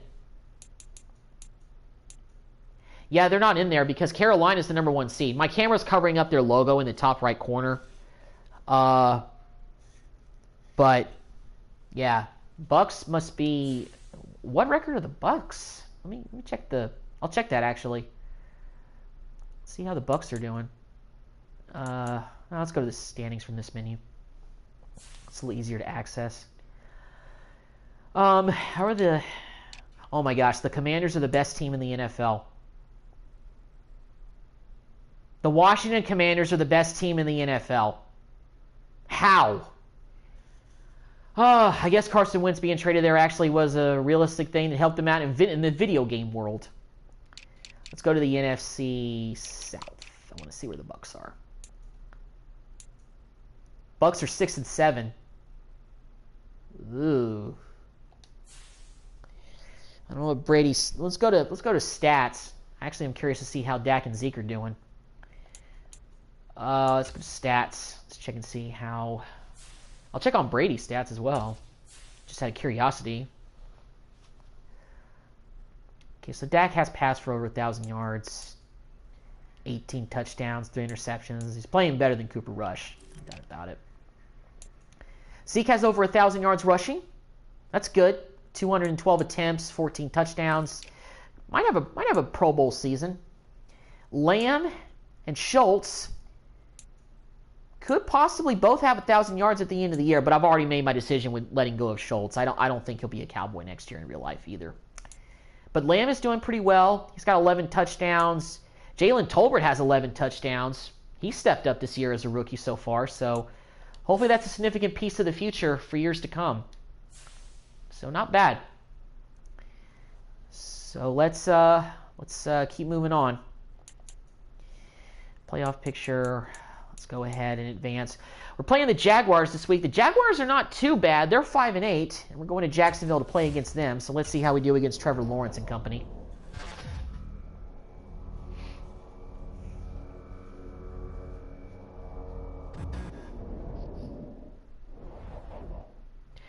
Well, we beat the Jaguars by 6. We're still third in the division. We're at 500 again at 7-7. Let's check out the updated playoff picture. Let's see. Oh my goodness. We're alive somehow. Oh my goodness. I can't believe this. We're somehow alive. Unbelievable.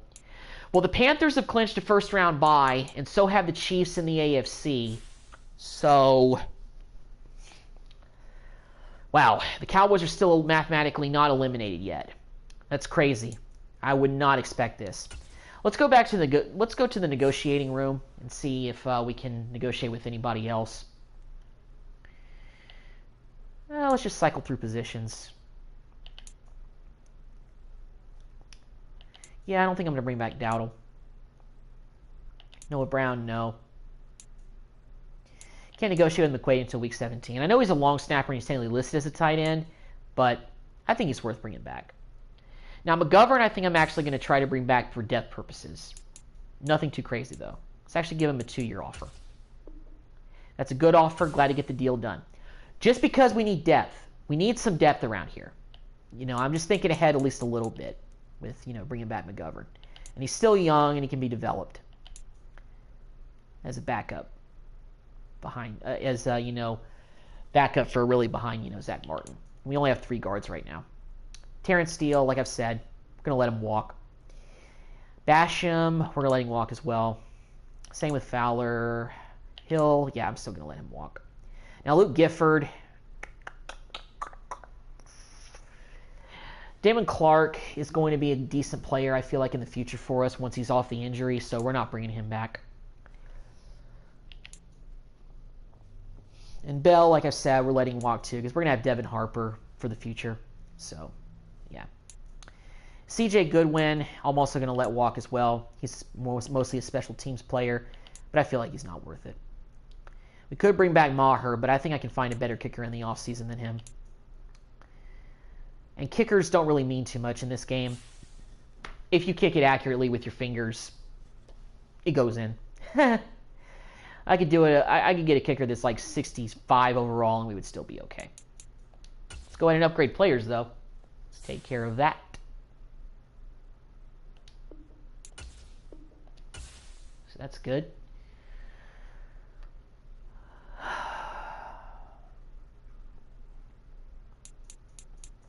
All right, well, this is a big game. We lose this game because the Eagles have actually leapfrogged the Commanders for first place in the division. Lose this game against the Eagles, definitely eliminate from the playoffs. Let's see. Eagles are 10-4. Let's see how we do.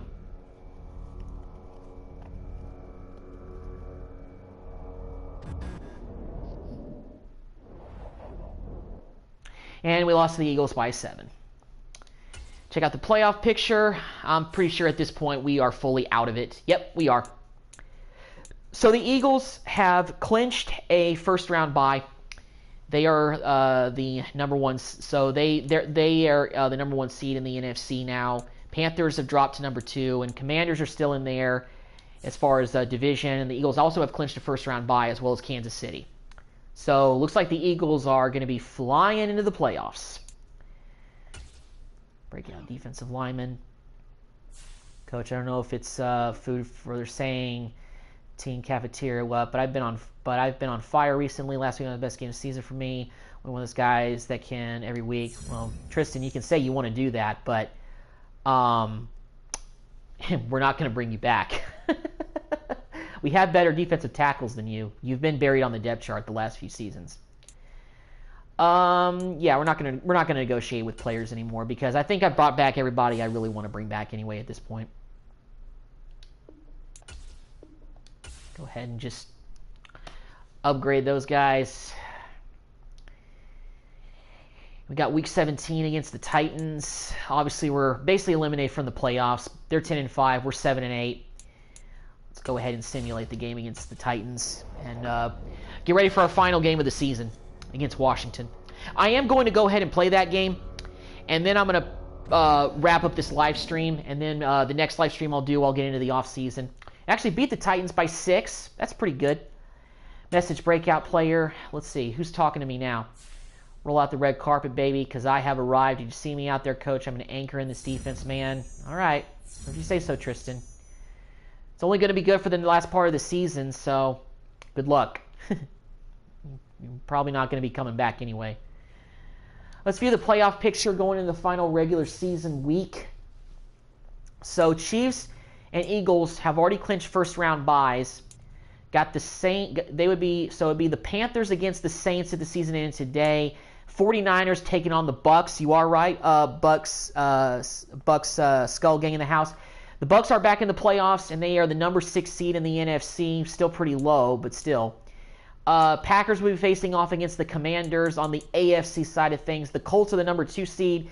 They will be playing the Ravens. Patriots against the Broncos, Steelers, and the Dolphins. So, interesting in the NFC. I didn't see the Bills in there, so that's pretty interesting. The Bills are possibly on the outside looking in, at least going into the final regular season week.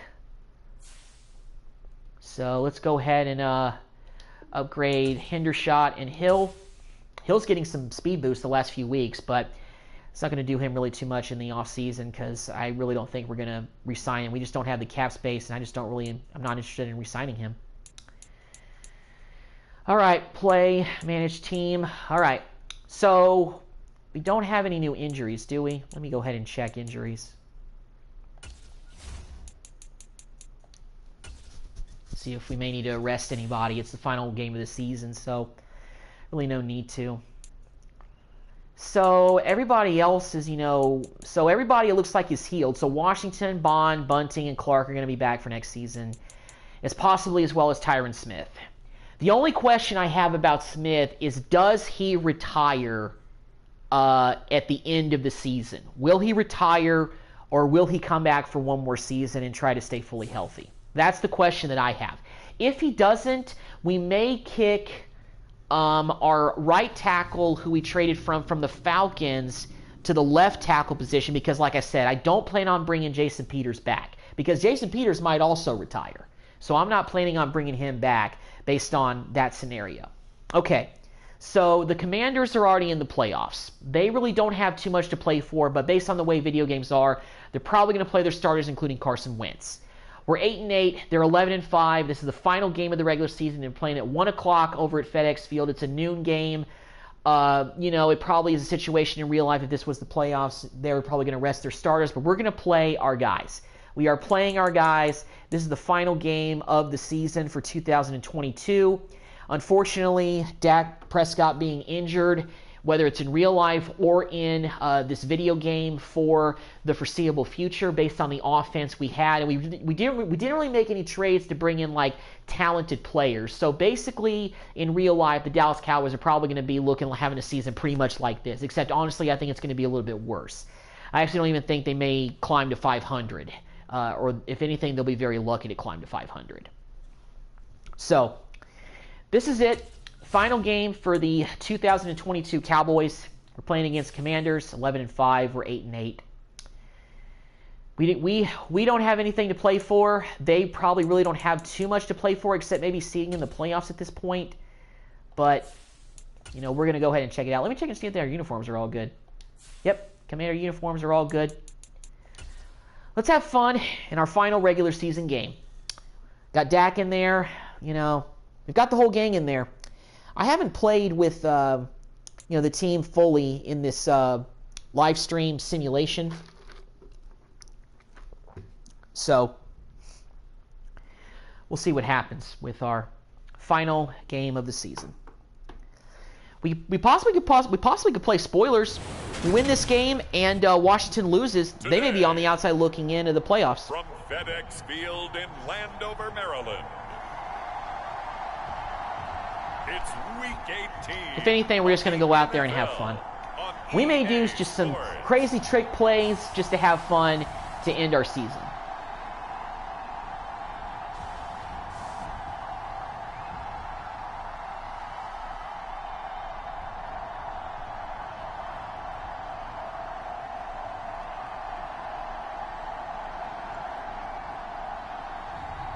We'll see Carson Wentz and the Washington Commanders taking on Dak Prescott and the Dallas Cowboys. We are just inside the Beltway, about 10 miles east of the Capitol Dome as we come to you from FedEx Field here in Landover. Today, the curtain falls on the regular season, and we've got a good one in store between the Dallas Cowboys and the Washington And we get the ball first to start off our final game of the year. Let's go out and have fun. Let's have fun. All right, here we go, Turpin. From FedEx Field. From a yard or two deep, here comes a return. Here we go, Turpin. Nice return to kick off the ball game. Stop just shy of the 30-yard line. This is Dak Prescott's time to just have fun with his guys. One last time. We're going to throw this ball all over the yard. Looking to pass first play is Prescott. Oh, he's going to air it out right away. And Lamb with a catch. Flag on the play. This may be coming back. And he's going to be taken down. Plus, there's a penalty. They call roughing the passer first play. More on top of this. 10.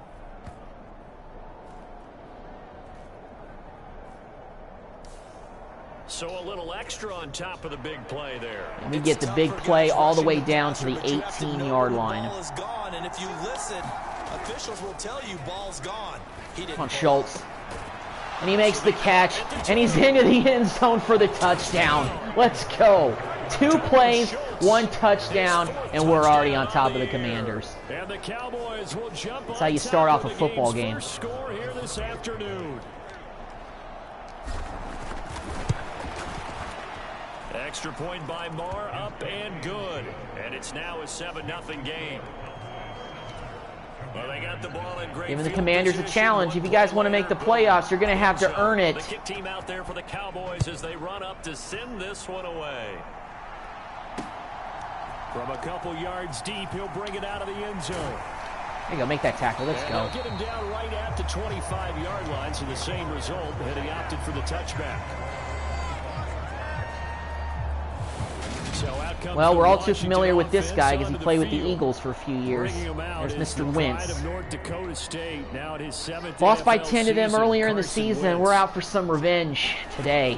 They'll try and start this drive in the air. Well, I'm looking at the bottom ticker really quickly, and I just saw the Buffalo Bills are 9-7, so that's a pretty underwhelming season for them. The Patriots are 11-5, and they're playing them right now. So the Bills, man, talk about an underwhelming season after they traded for Von Miller, and I guess, you know, and they have Josh Allen and Stephon Diggs, and the Bills are not going to make the playoffs. That's rough. Wouldn't expect to see that. Forcing the Commanders to a quick long third down here. Let's get off the field. Now Wentz on third down. Come on, roll out, roll out, roll out. There we go. Get him down. There we go. You're going nowhere, Gibson. Jordan Lewis on the stop. And he'll be brought down at the 28, Punt it. And that is well short of the first. Nice job, D. So on fourth down, Washington going to call on Tress Way to punt it away. And he was called on 3 times in the win last week as his first one here's away. Fielded just inside the 20. Ah, Turpin could have broken that. That'll be a 50-yard punt with 8 on the return. I wanted him to, but he didn't. Now will come the offense as they take over. There we go. About set for this next drive by the Cowboys offense. And they'll be looking to make this a 2-score advantage. Had the touchdown on their first drive, Charles. Hey, they can get up 2 scores here. Sacked. I should have just thrown it away. But Dak hold on to it too long.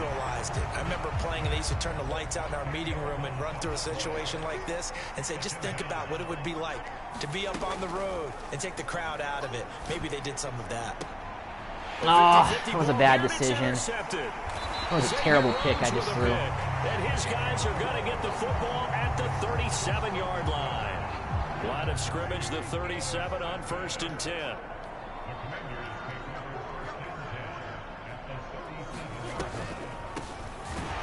Go Gallimore. Get in there for the stop. Yardage here, back at the 41. Neville Gallimore showing off a bit on that nice stop. When a draw works, it can be a thing of beauty. But when it doesn't, oh, it can be ugly. And in this case, loss of yardage ugly. Sack, fumble. Oh, but he got it back. But it looked like Washington got it back. And indeed Micah Parsons coming up there to make the hit. So possession still theirs, but now they face a third down. Wentz. Dropped. So we throw an interception, but we kind of dodge a bullet. Oh, shoot. 4th and 16. They're not going for it. They're going for the field goal.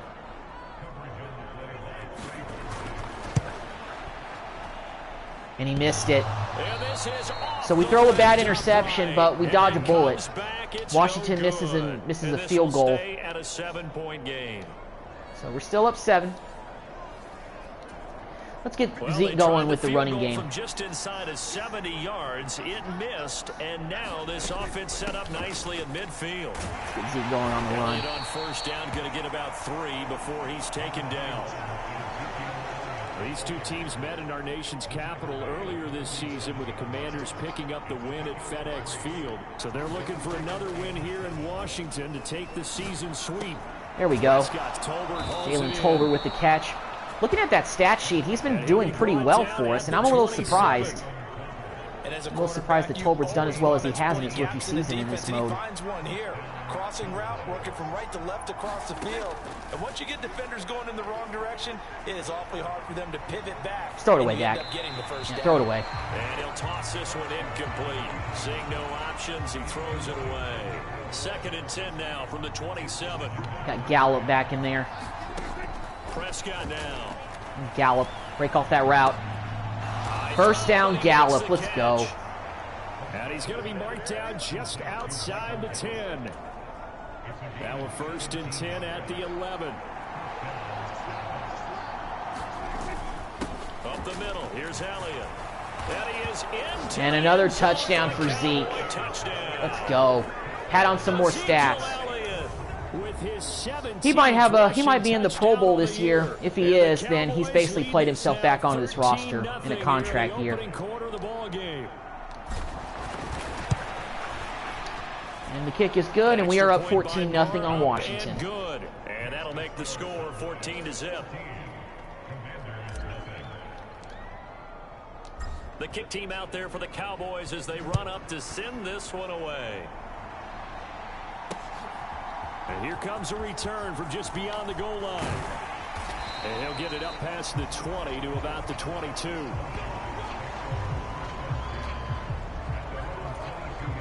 The Washington offense at the line and ready to roll.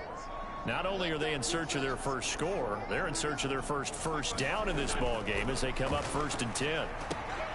Wentz's throw complete to Dotson. And he's brought down, getting this one up to about the 35. Ball up to the 35. Let up some of those completions from time to time. They're going to get theirs. Throwing his Wentz. Open man is the tight end, John Bates.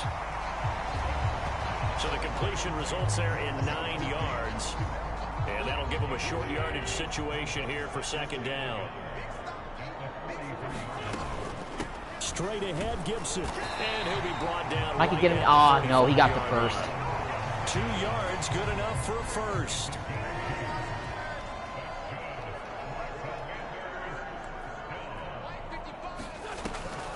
On 1st down, right back to Gibson. There you go, get him down. He'll be taken down just shy of midfield. 5 yards is the tally on 1st down. That brings up 2nd and 5.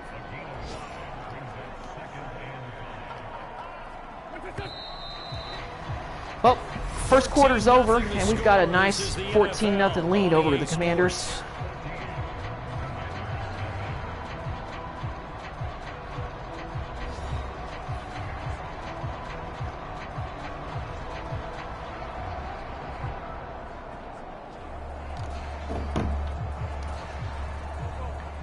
Second and 5 for Commanders. So we can stifle this offensive attack. Get in there. There you go, Micah. They follow up the gain of 5 by only getting 1 there on 2nd down. In search of 4 yards get off the field here. Pick up the 1st down. From the gun, it's Wentz. Ah, McLaurin got it. Working against our new corner, Bryce Hall, right there. But down here as the tackle's made at the Cowboys' 32-yard line.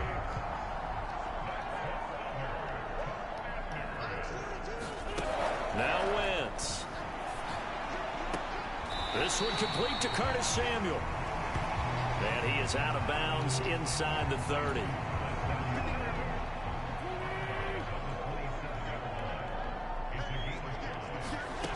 From the 27, Wentz. Sack him, there we go. And he can't find a receiver, and he's brought down. More than one defender there, and that's a loss of 5 on the sack. Wentz and the Commanders staring down a 3rd and long now after that sack. From the shotgun, he'll look to throw. Escaping the pressure right.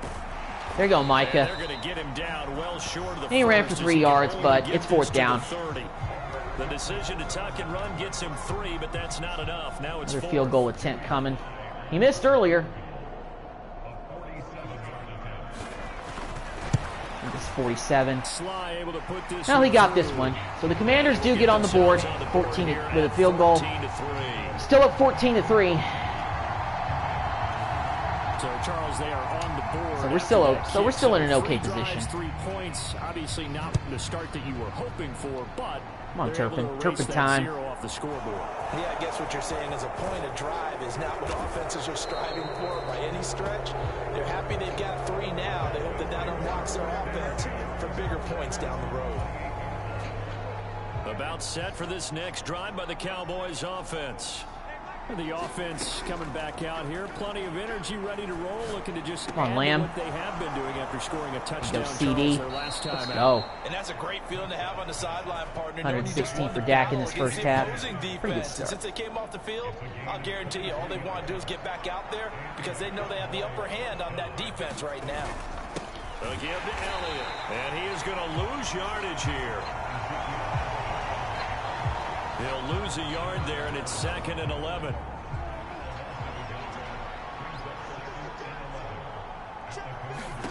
The screen pass might not be the best idea, but let's try it out with Zeke. All right, well, it wasn't too bad. We got some decent yards after that. We got 6 of them back. Let's go with stick here. Get this first down. Keep the pressure on him. Space to work, and there was none to be found there, and they tackle it for just a short gain. There you go. Open man Lamb. Go CD. And he will have a Cowboys first down as they're able to get the 3rd down conversion.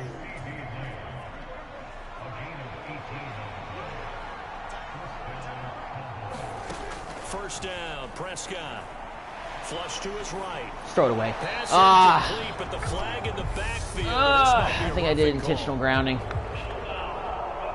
Oh, roughing the passer. We'll take that. We'll absolutely take that. Roughing the passer there, a big mistake defensively. Called a couple of roughing the passer penalties already in this game. And the rules change downfield. That doesn't mean the same rules don't apply. There we go, Lamb. Anything more than one step, nice catch. they're gonna throw a flag on you every time. He's tackled a yard short of the marker. Good gain of 9 on first down. See if we can get this first down with Zeke. Oh, never mind. 2-minute warning is here. 2 minutes left in the opening half. Nothing fancy on first down, but a very consistent type of a play. Hit that slant. A lot of people call it an extension of the running game, and it can be if that pass is completed, because you hit a guy on the run like that, you often can go for big yardage.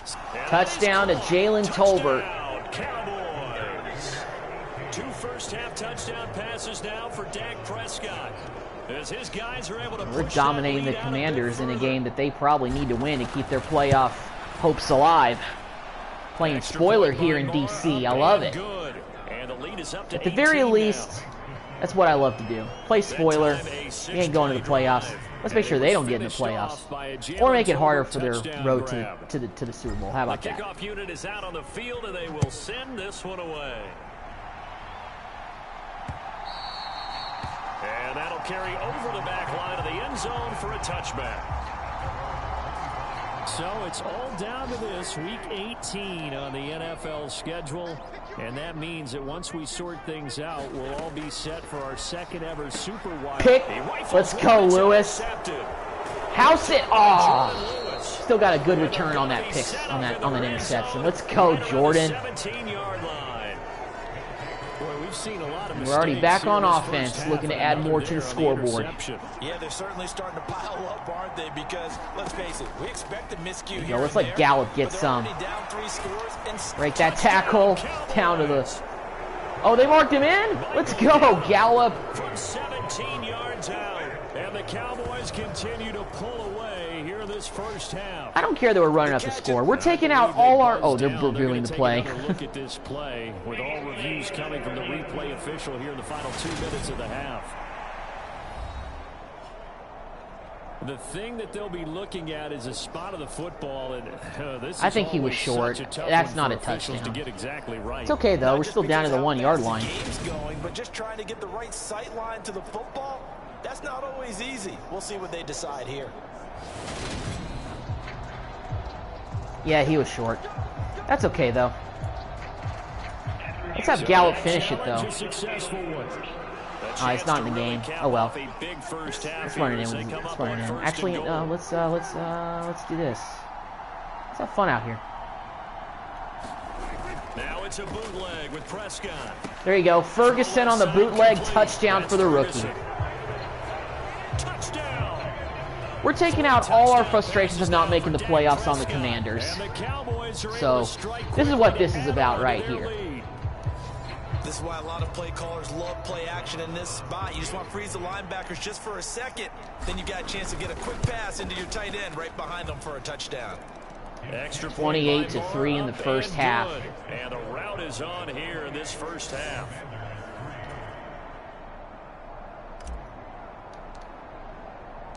The kickoff team on the field now as they will send this one away.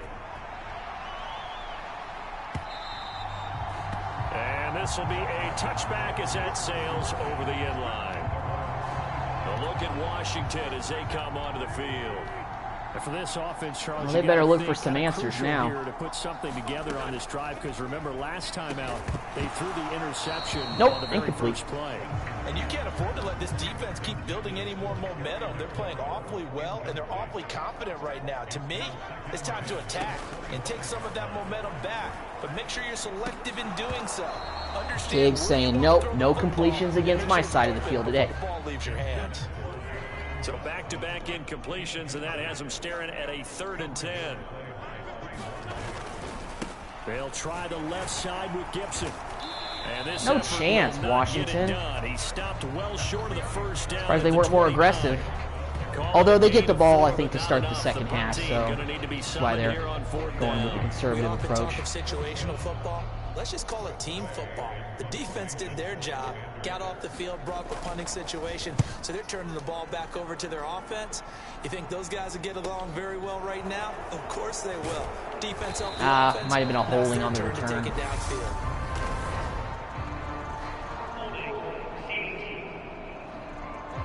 Nah, it's against Curse. So holding there on the return, and that'll back them up to start the next drive. Well, let's just run the ball and get to halftime. Easy call right there, partner. I think when the officials look in their manual and see the expression jersey getting pulled, that's a flag coming out every time. Yeah, this will leave them a yard short. Nice pickup of 9 yards on first down. We'll just let the clock wind down and go to halftime up by 25. Will be the final play of this first half. So in our final game of the season, we're kicking butt against the Washington Commanders, team that is, you know, more than likely headed to the playoffs. We're not, but we're playing spoiler here today in DC. Dak's playing well. We've got 3 touchdown passes from him in the first half. Zeke has a rushing touchdown. We've got a pick with Jordan Lewis.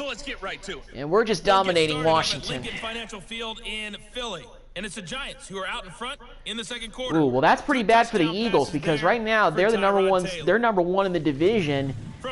So if they lose and Washington loses, then I guess that's kind of a win-win for both. Game against the visiting Patriots. Mac Jones with a couple of touchdown passes. Patriots must be winning the AFC East this year. Atlanta. Check on the Falcons at home at Mercedes-Benz Stadium. And that one all even as they play the visiting Bucs. Falcons are 2-14, but they're still fighting. Looks like they decided to put the rookie Ritter in there, so I guess Mariota's no longer their starter. But then again, Falcons are in rebuilding mode. It's the last week of the regular season, so a lot of teams are just playing out the stretch. Kind of like us, even though we have all of our starters playing in this game. As we welcome you back for quarter number 3. But they're tied with the Bucs at halftime. That's interesting. Too deep. Here comes a return. And he'll be dropped at the 21-yard line, so bringing it out of the end zone proves not a good decision, loses him about 4 yards. Out there setting ready for this next drive. The Washington back on offense and see if they have any answer. CD, they certainly know the hole that they face as they begin the second half. They have to do what precious few teams have done in NFL history. That's try to come back from a 4-possession deficit. Tackled by Parsons. That team gathers, they're saying to each other, you never say never, right? Because if you're on an NFL roster, that's how you have to think. You can always come back and win a ball game. And let's face it, we saw a certain Super Bowl, a 25-point lead late, that wasn't enough to put someone away. But that being said, this task is near impossible. Let's face it. And bottom line is, it officially becomes impossible if this possession is an empty one. Well, that was a completion to McLaurin. And he's going to have a Commander's first down as they're able to get the third down conversion.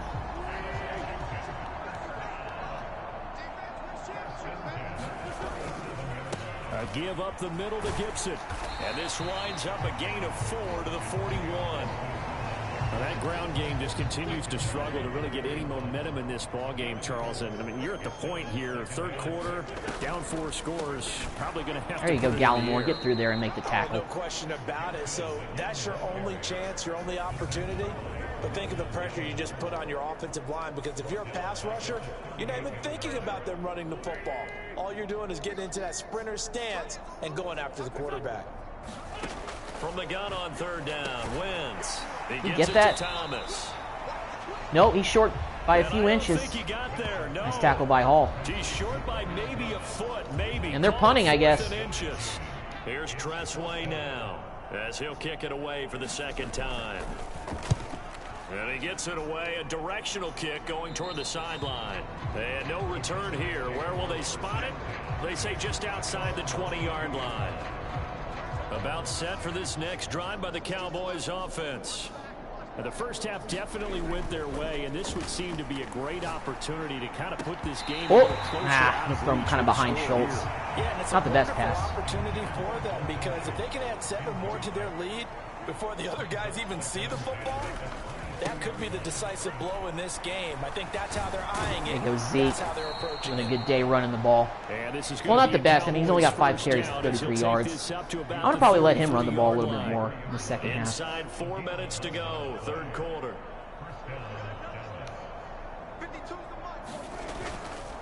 They keep on the ground with Elliott. There we go. Breaks through the contact. 41 yards rushing for him now in the ball game. Well, you certainly have to give a little credit here. A little fun. Little jet sweep action. Now at their pace. This is ball control football, sustained runs, taking their time and making it work. Jet sweep. Jalen Tolbert, let's go. Strong run that time as he's across midfield. Let's have a little fun. And down to the 43. Give them 15 there, and the Cowboys have a first. So 1st and 10, and if they score on this drive, might have to start digging in our second half blowout material.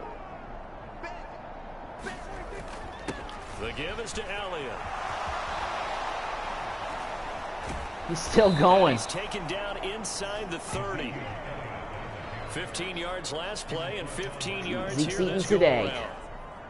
On any explosive run, you can almost feel the ground shaking, and that's from the offensive linemen creating space for their runners. I had an old coach tell me before, they always told his runners, run around with the offensive line just run, Dak. Game. Get used to the ground shaking so you don't trip and fall when it happens in a game. He'll get 5 out of the scramble. It's second down.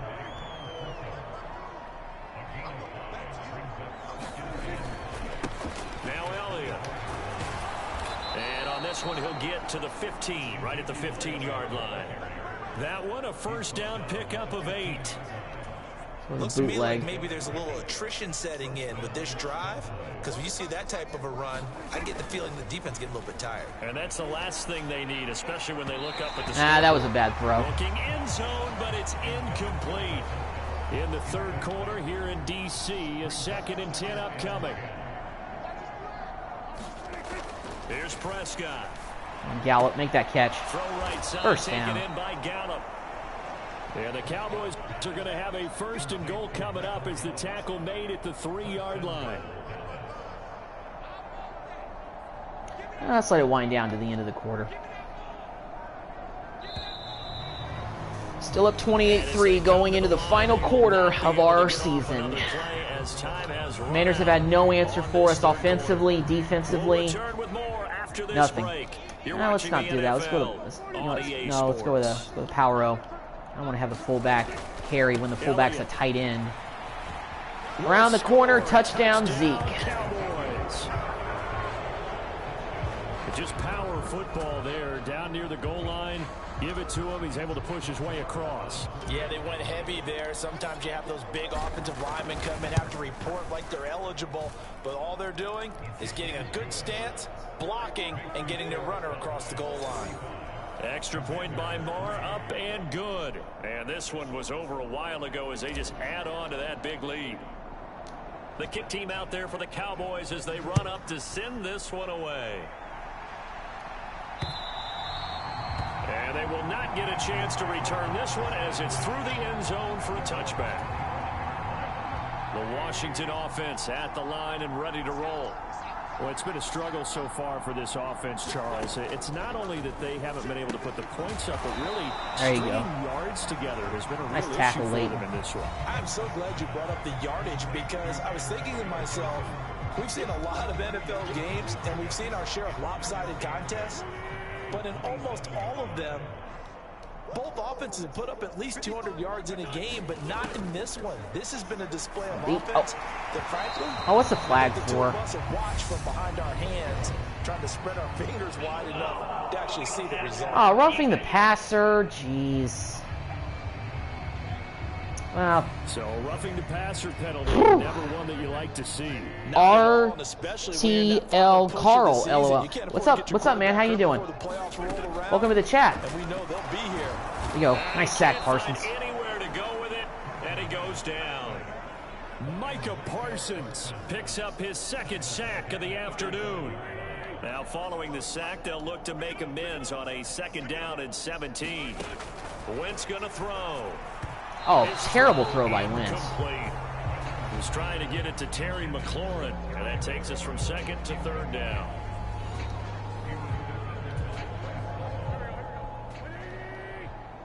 Third down and long for Commanders. Now Wentz.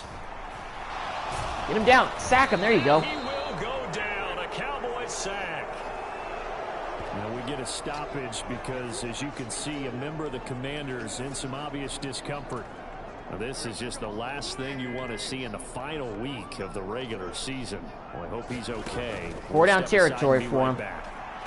Oh, no shot. Trayvon, or, dude, that wasn't him. That was Hall knocking away the pass. Washington goes for it, but it does not pan out. And Dallas, they'll take over in terrific field position. 10th carry Run now it for with Zeke. Elliott. Put this one on ice. Looking run there as he'll take this inside the 20 and down to the 18-yard line. 78 yards rushing for him in this one as he starts to draw nearer to a 1,500-yard campaign.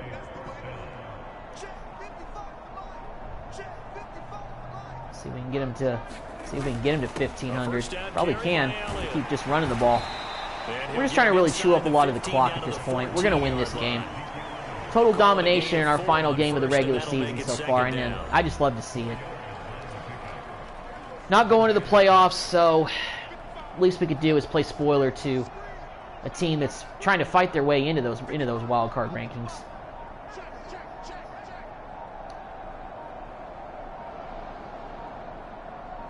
Oh, timeout. I gotta call a timeout. That motion is coming way too slowly. We'll be back after this. Didn't want to risk a delay in game penalty. 2nd down and 6. They go to Elliott again. On Zeke. And he's brought rolls to the 1. The pickup goes for 13. At 95 yards. He's almost at 100 yards. Next drive, That's a carry they have to be satisfied with, and throughout this game, next drive will probably get him to satisfied with what he's given 100 yards. Whenever they've needed a big run, a 1st down, he's the guy they've turned to, and it doesn't matter what the defense thinks. They feel like they've got the confidence to keep handing it to him and keep picking up good yardage. Nope, not on that play. He's going to be stopped cold behind the line of scrimmage. That sends him 2 yards in the wrong direction and leads to 2nd down.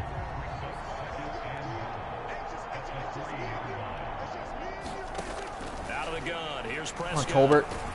Got it. 2nd touchdown of the game for Tolbert. Looking making some plays in the final game of the season. Looking pretty good. 2 straight as they add on to this 4th quarter lead. Marr now to add the extra point. Taking out all of our frustration on the Commanders. It's been a rough season.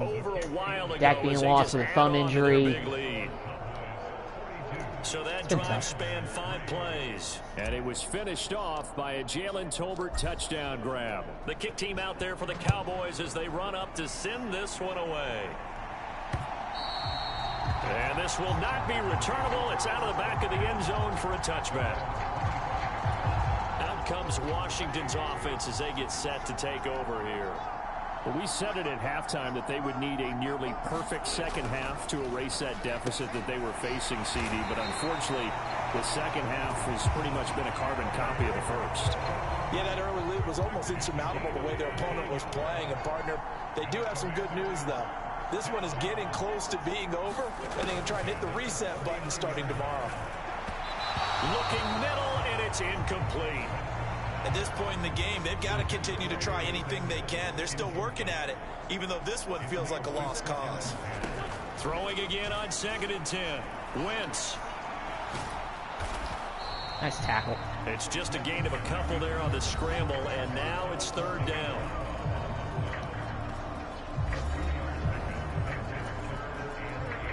They'll be in search of 8 yards here as they hope to convert the first down. Now Wentz. Nope, knocked away by Van Der Esch. Linebacker there as that's batted down and incomplete. Here's Tressway now. And they're punting. So looks like Washington has all but given up at this point. But he'll get Punting it away to us, and we're gonna put this thing on ice. Taking it about the 14. Wrap up the season. That'll go as a 42-yard punt, but a net of 32. They had a I might fast forward to the end of the Super Bowl to see who wins, the championship, and maybe who possibly retires. Maybe Tom Brady finally retires for good.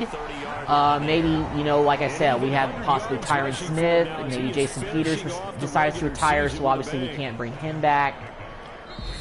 We'll see. But I'll go ahead and do that last part of the live stream, and then I'll kind of, wrap things up. I am going to keep this going into the off season. I'll have probably just a live stream specifically doing off season moves such as free agency and the draft, and then I'll do another one starting out, training camp and preseason for this. I know that this really wasn't a full, franchise, for the first season.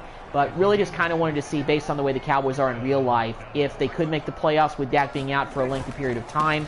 Clearly the answer is that we couldn't. So, just wanted to see and just see how that would go. See if I could possibly salvage the season. Couldn't salvage this one, but it doesn't mean I can't salvage the one in 2023. So we'll move on to the next season, and hopefully we'll be able to sign some free agents, that are bigger. I'm really letting a lot of, talent go in the off season in terms of, our salary cap situation. Because sometimes, because a lot of times with these Cowboys off seasons, when it comes to Madden, we just have no money. And we need to find a way to have some of that money available for us to spend. It's ridiculous. Can't spend any money. You got to spend money to make your team better sometimes. And Jerry clearly doesn't believe in that. He believes in, drafting his own guys. It just doesn't work at the NFL. It just doesn't work, in my opinion. And I think a lot of Cowboy fans would agree with that.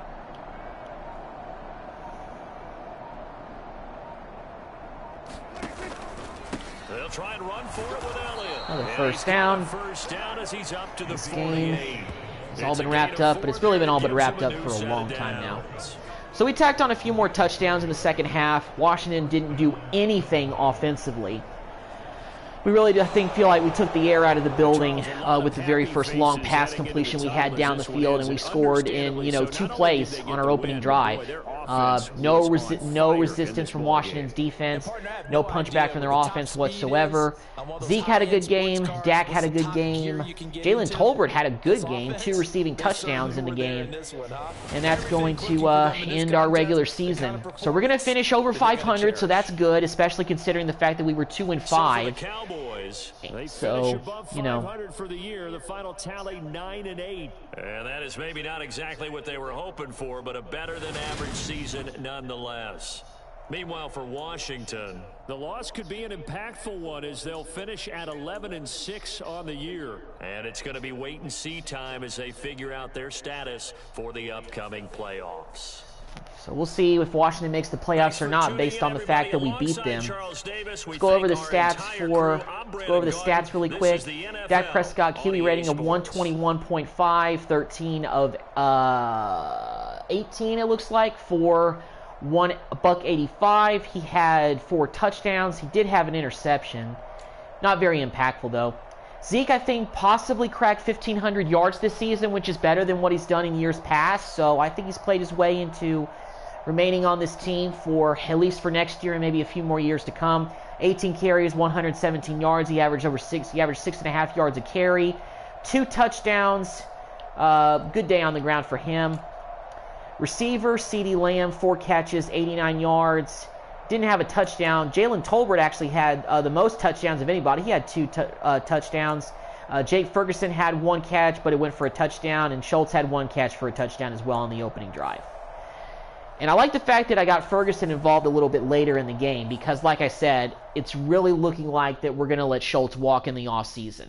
I don't really see us, I don't really want to offer him a contract because we're going to need that money for other reasons. And I think Jake Ferguson being here and Hendershot being here means that we can move on to those guys being our tight ends for the future. We might sign another tight end in the offseason, maybe in free agency or possibly draft one. But that will be determined when we get to the offseason. Let's go ahead and upgrade Bryce Hall. He's been a pretty good trade for. He's been pretty good for us to be able to to upgrade. So, I like the fact that we decided to bring him in from the Jets.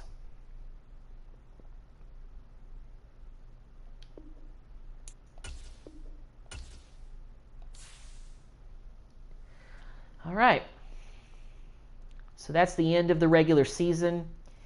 We, of course, did not make the playoffs, so let's view the final playoff bracket and let's see what is going to happen in the NFL playoffs this season. So the Eagles are going to be facing off against the Rams. We've got the 49ers taking on the Bucks, the Packers taking on the Commanders, so they ended up making the playoffs despite the fact that they lost to the Cowboys, to us by 39 points. But it's Madden. What do you expect? The Panthers have a first-round bye, and the Chiefs have a first-round bye. AFC side of things, we have the Colts taking on the Broncos. We have the Patriots taking on the Ravens, and we got the Steelers and the Dolphins.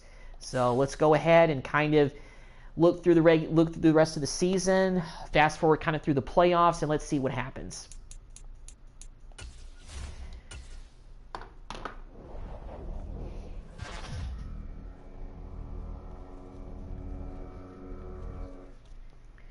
All right, let's see what happened in the playoffs this week.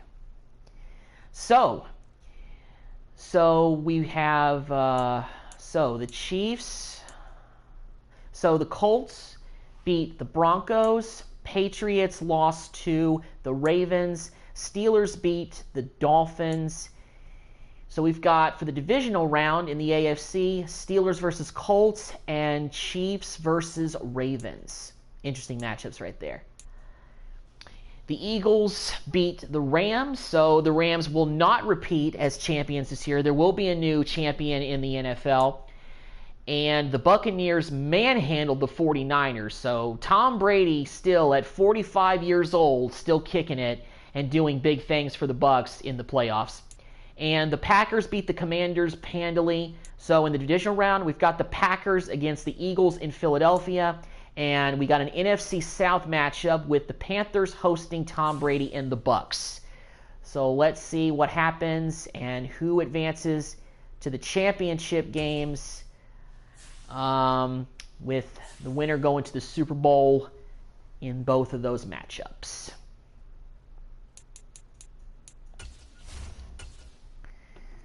See what championship week brings us. All right.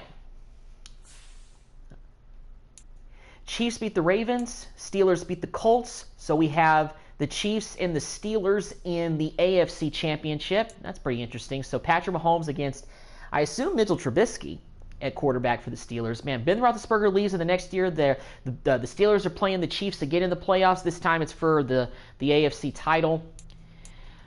The Buccaneers and Tom Brady beat Baker Mayfield and the Panthers. They are going on to the championship round. And the Eagles beat the Packers. So it's Eagles, Bucks, and Chiefs, Steelers in the championship games. Let's see who goes to the Super Bowl.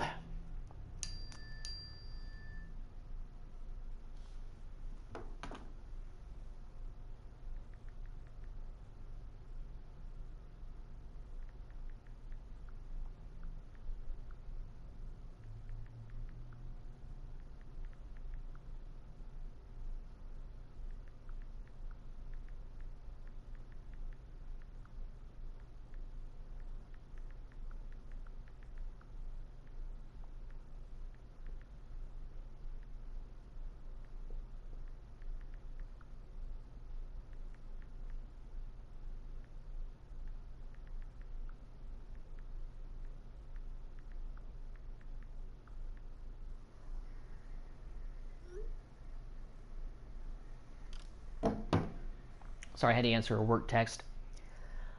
Okay, so let's go ahead and view the playoff bracket and let's see who goes to the Super Bowl.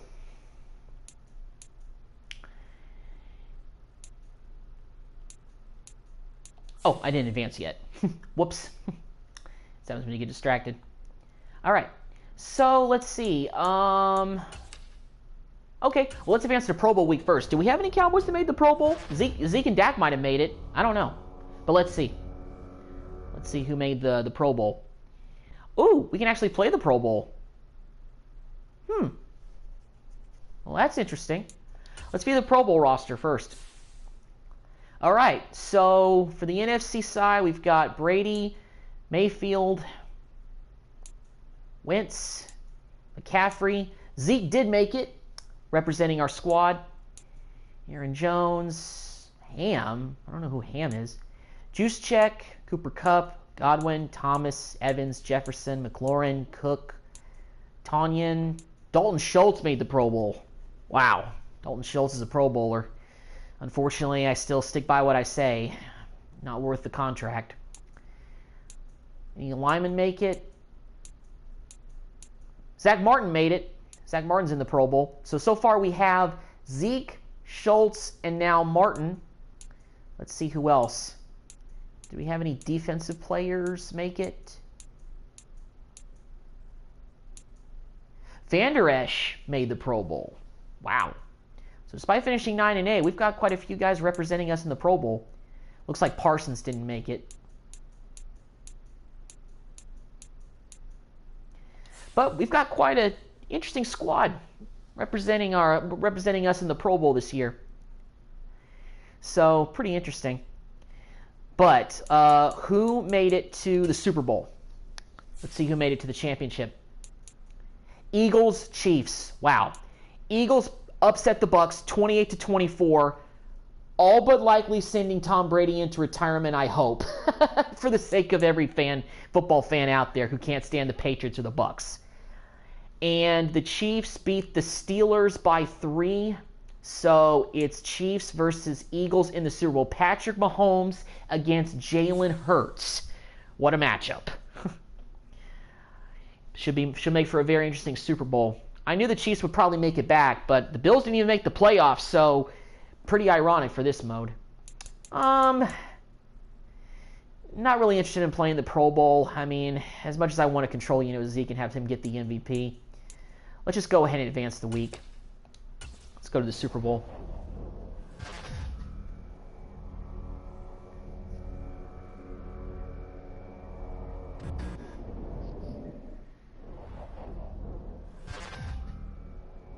Rookie of the Year. Trophy? No, okay, maybe Jalen Tolbert won Offensive Rookie of the Year or something. Let's see. So we have reached Super Bowl week. We fast forward to the point where we're at the final game of the season. Super Bowl. Let's go ahead and upgrade players. Looks like we can upgrade some guys. Jalen Tolbert.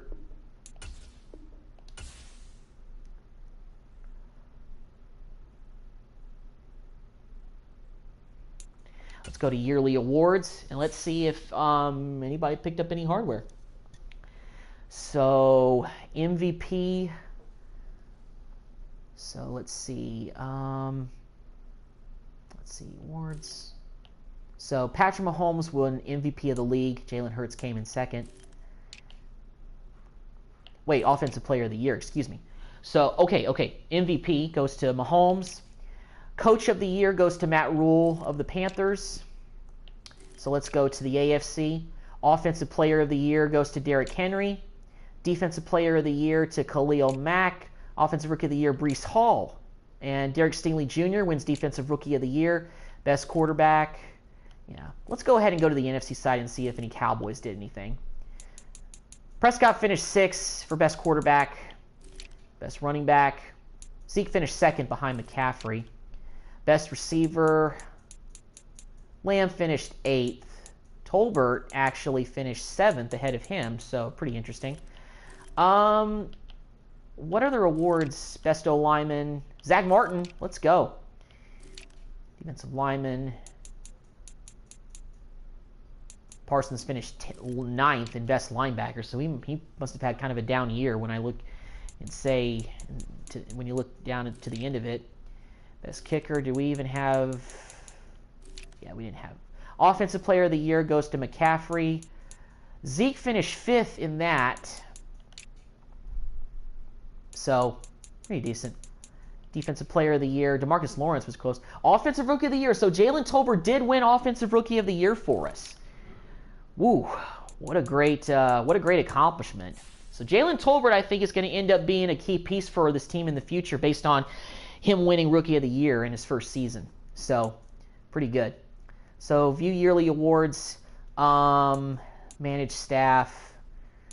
We could probably do that after the Super Bowl. Let's go ahead and see who wins the championship, and then we'll make quick decisions about our staff.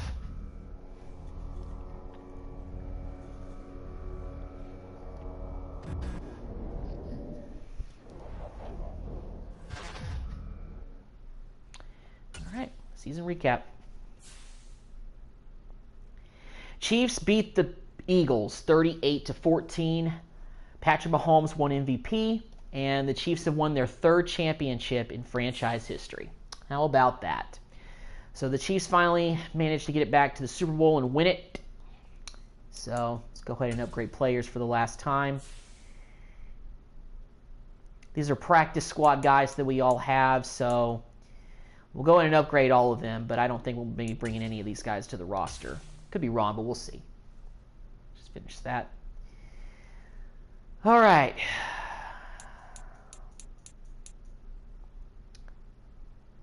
So let's go to the next stage.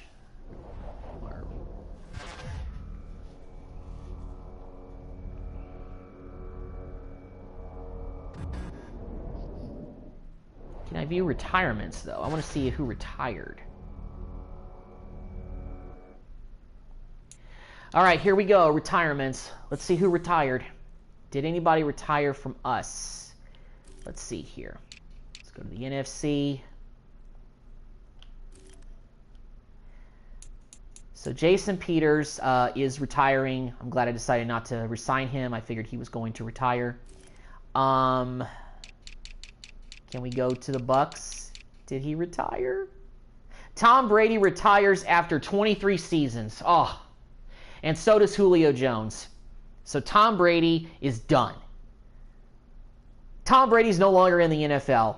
And this is a video game, so it's probably going to stay that way. We no longer have to deal with that guy again. Thank God. Let's go to us.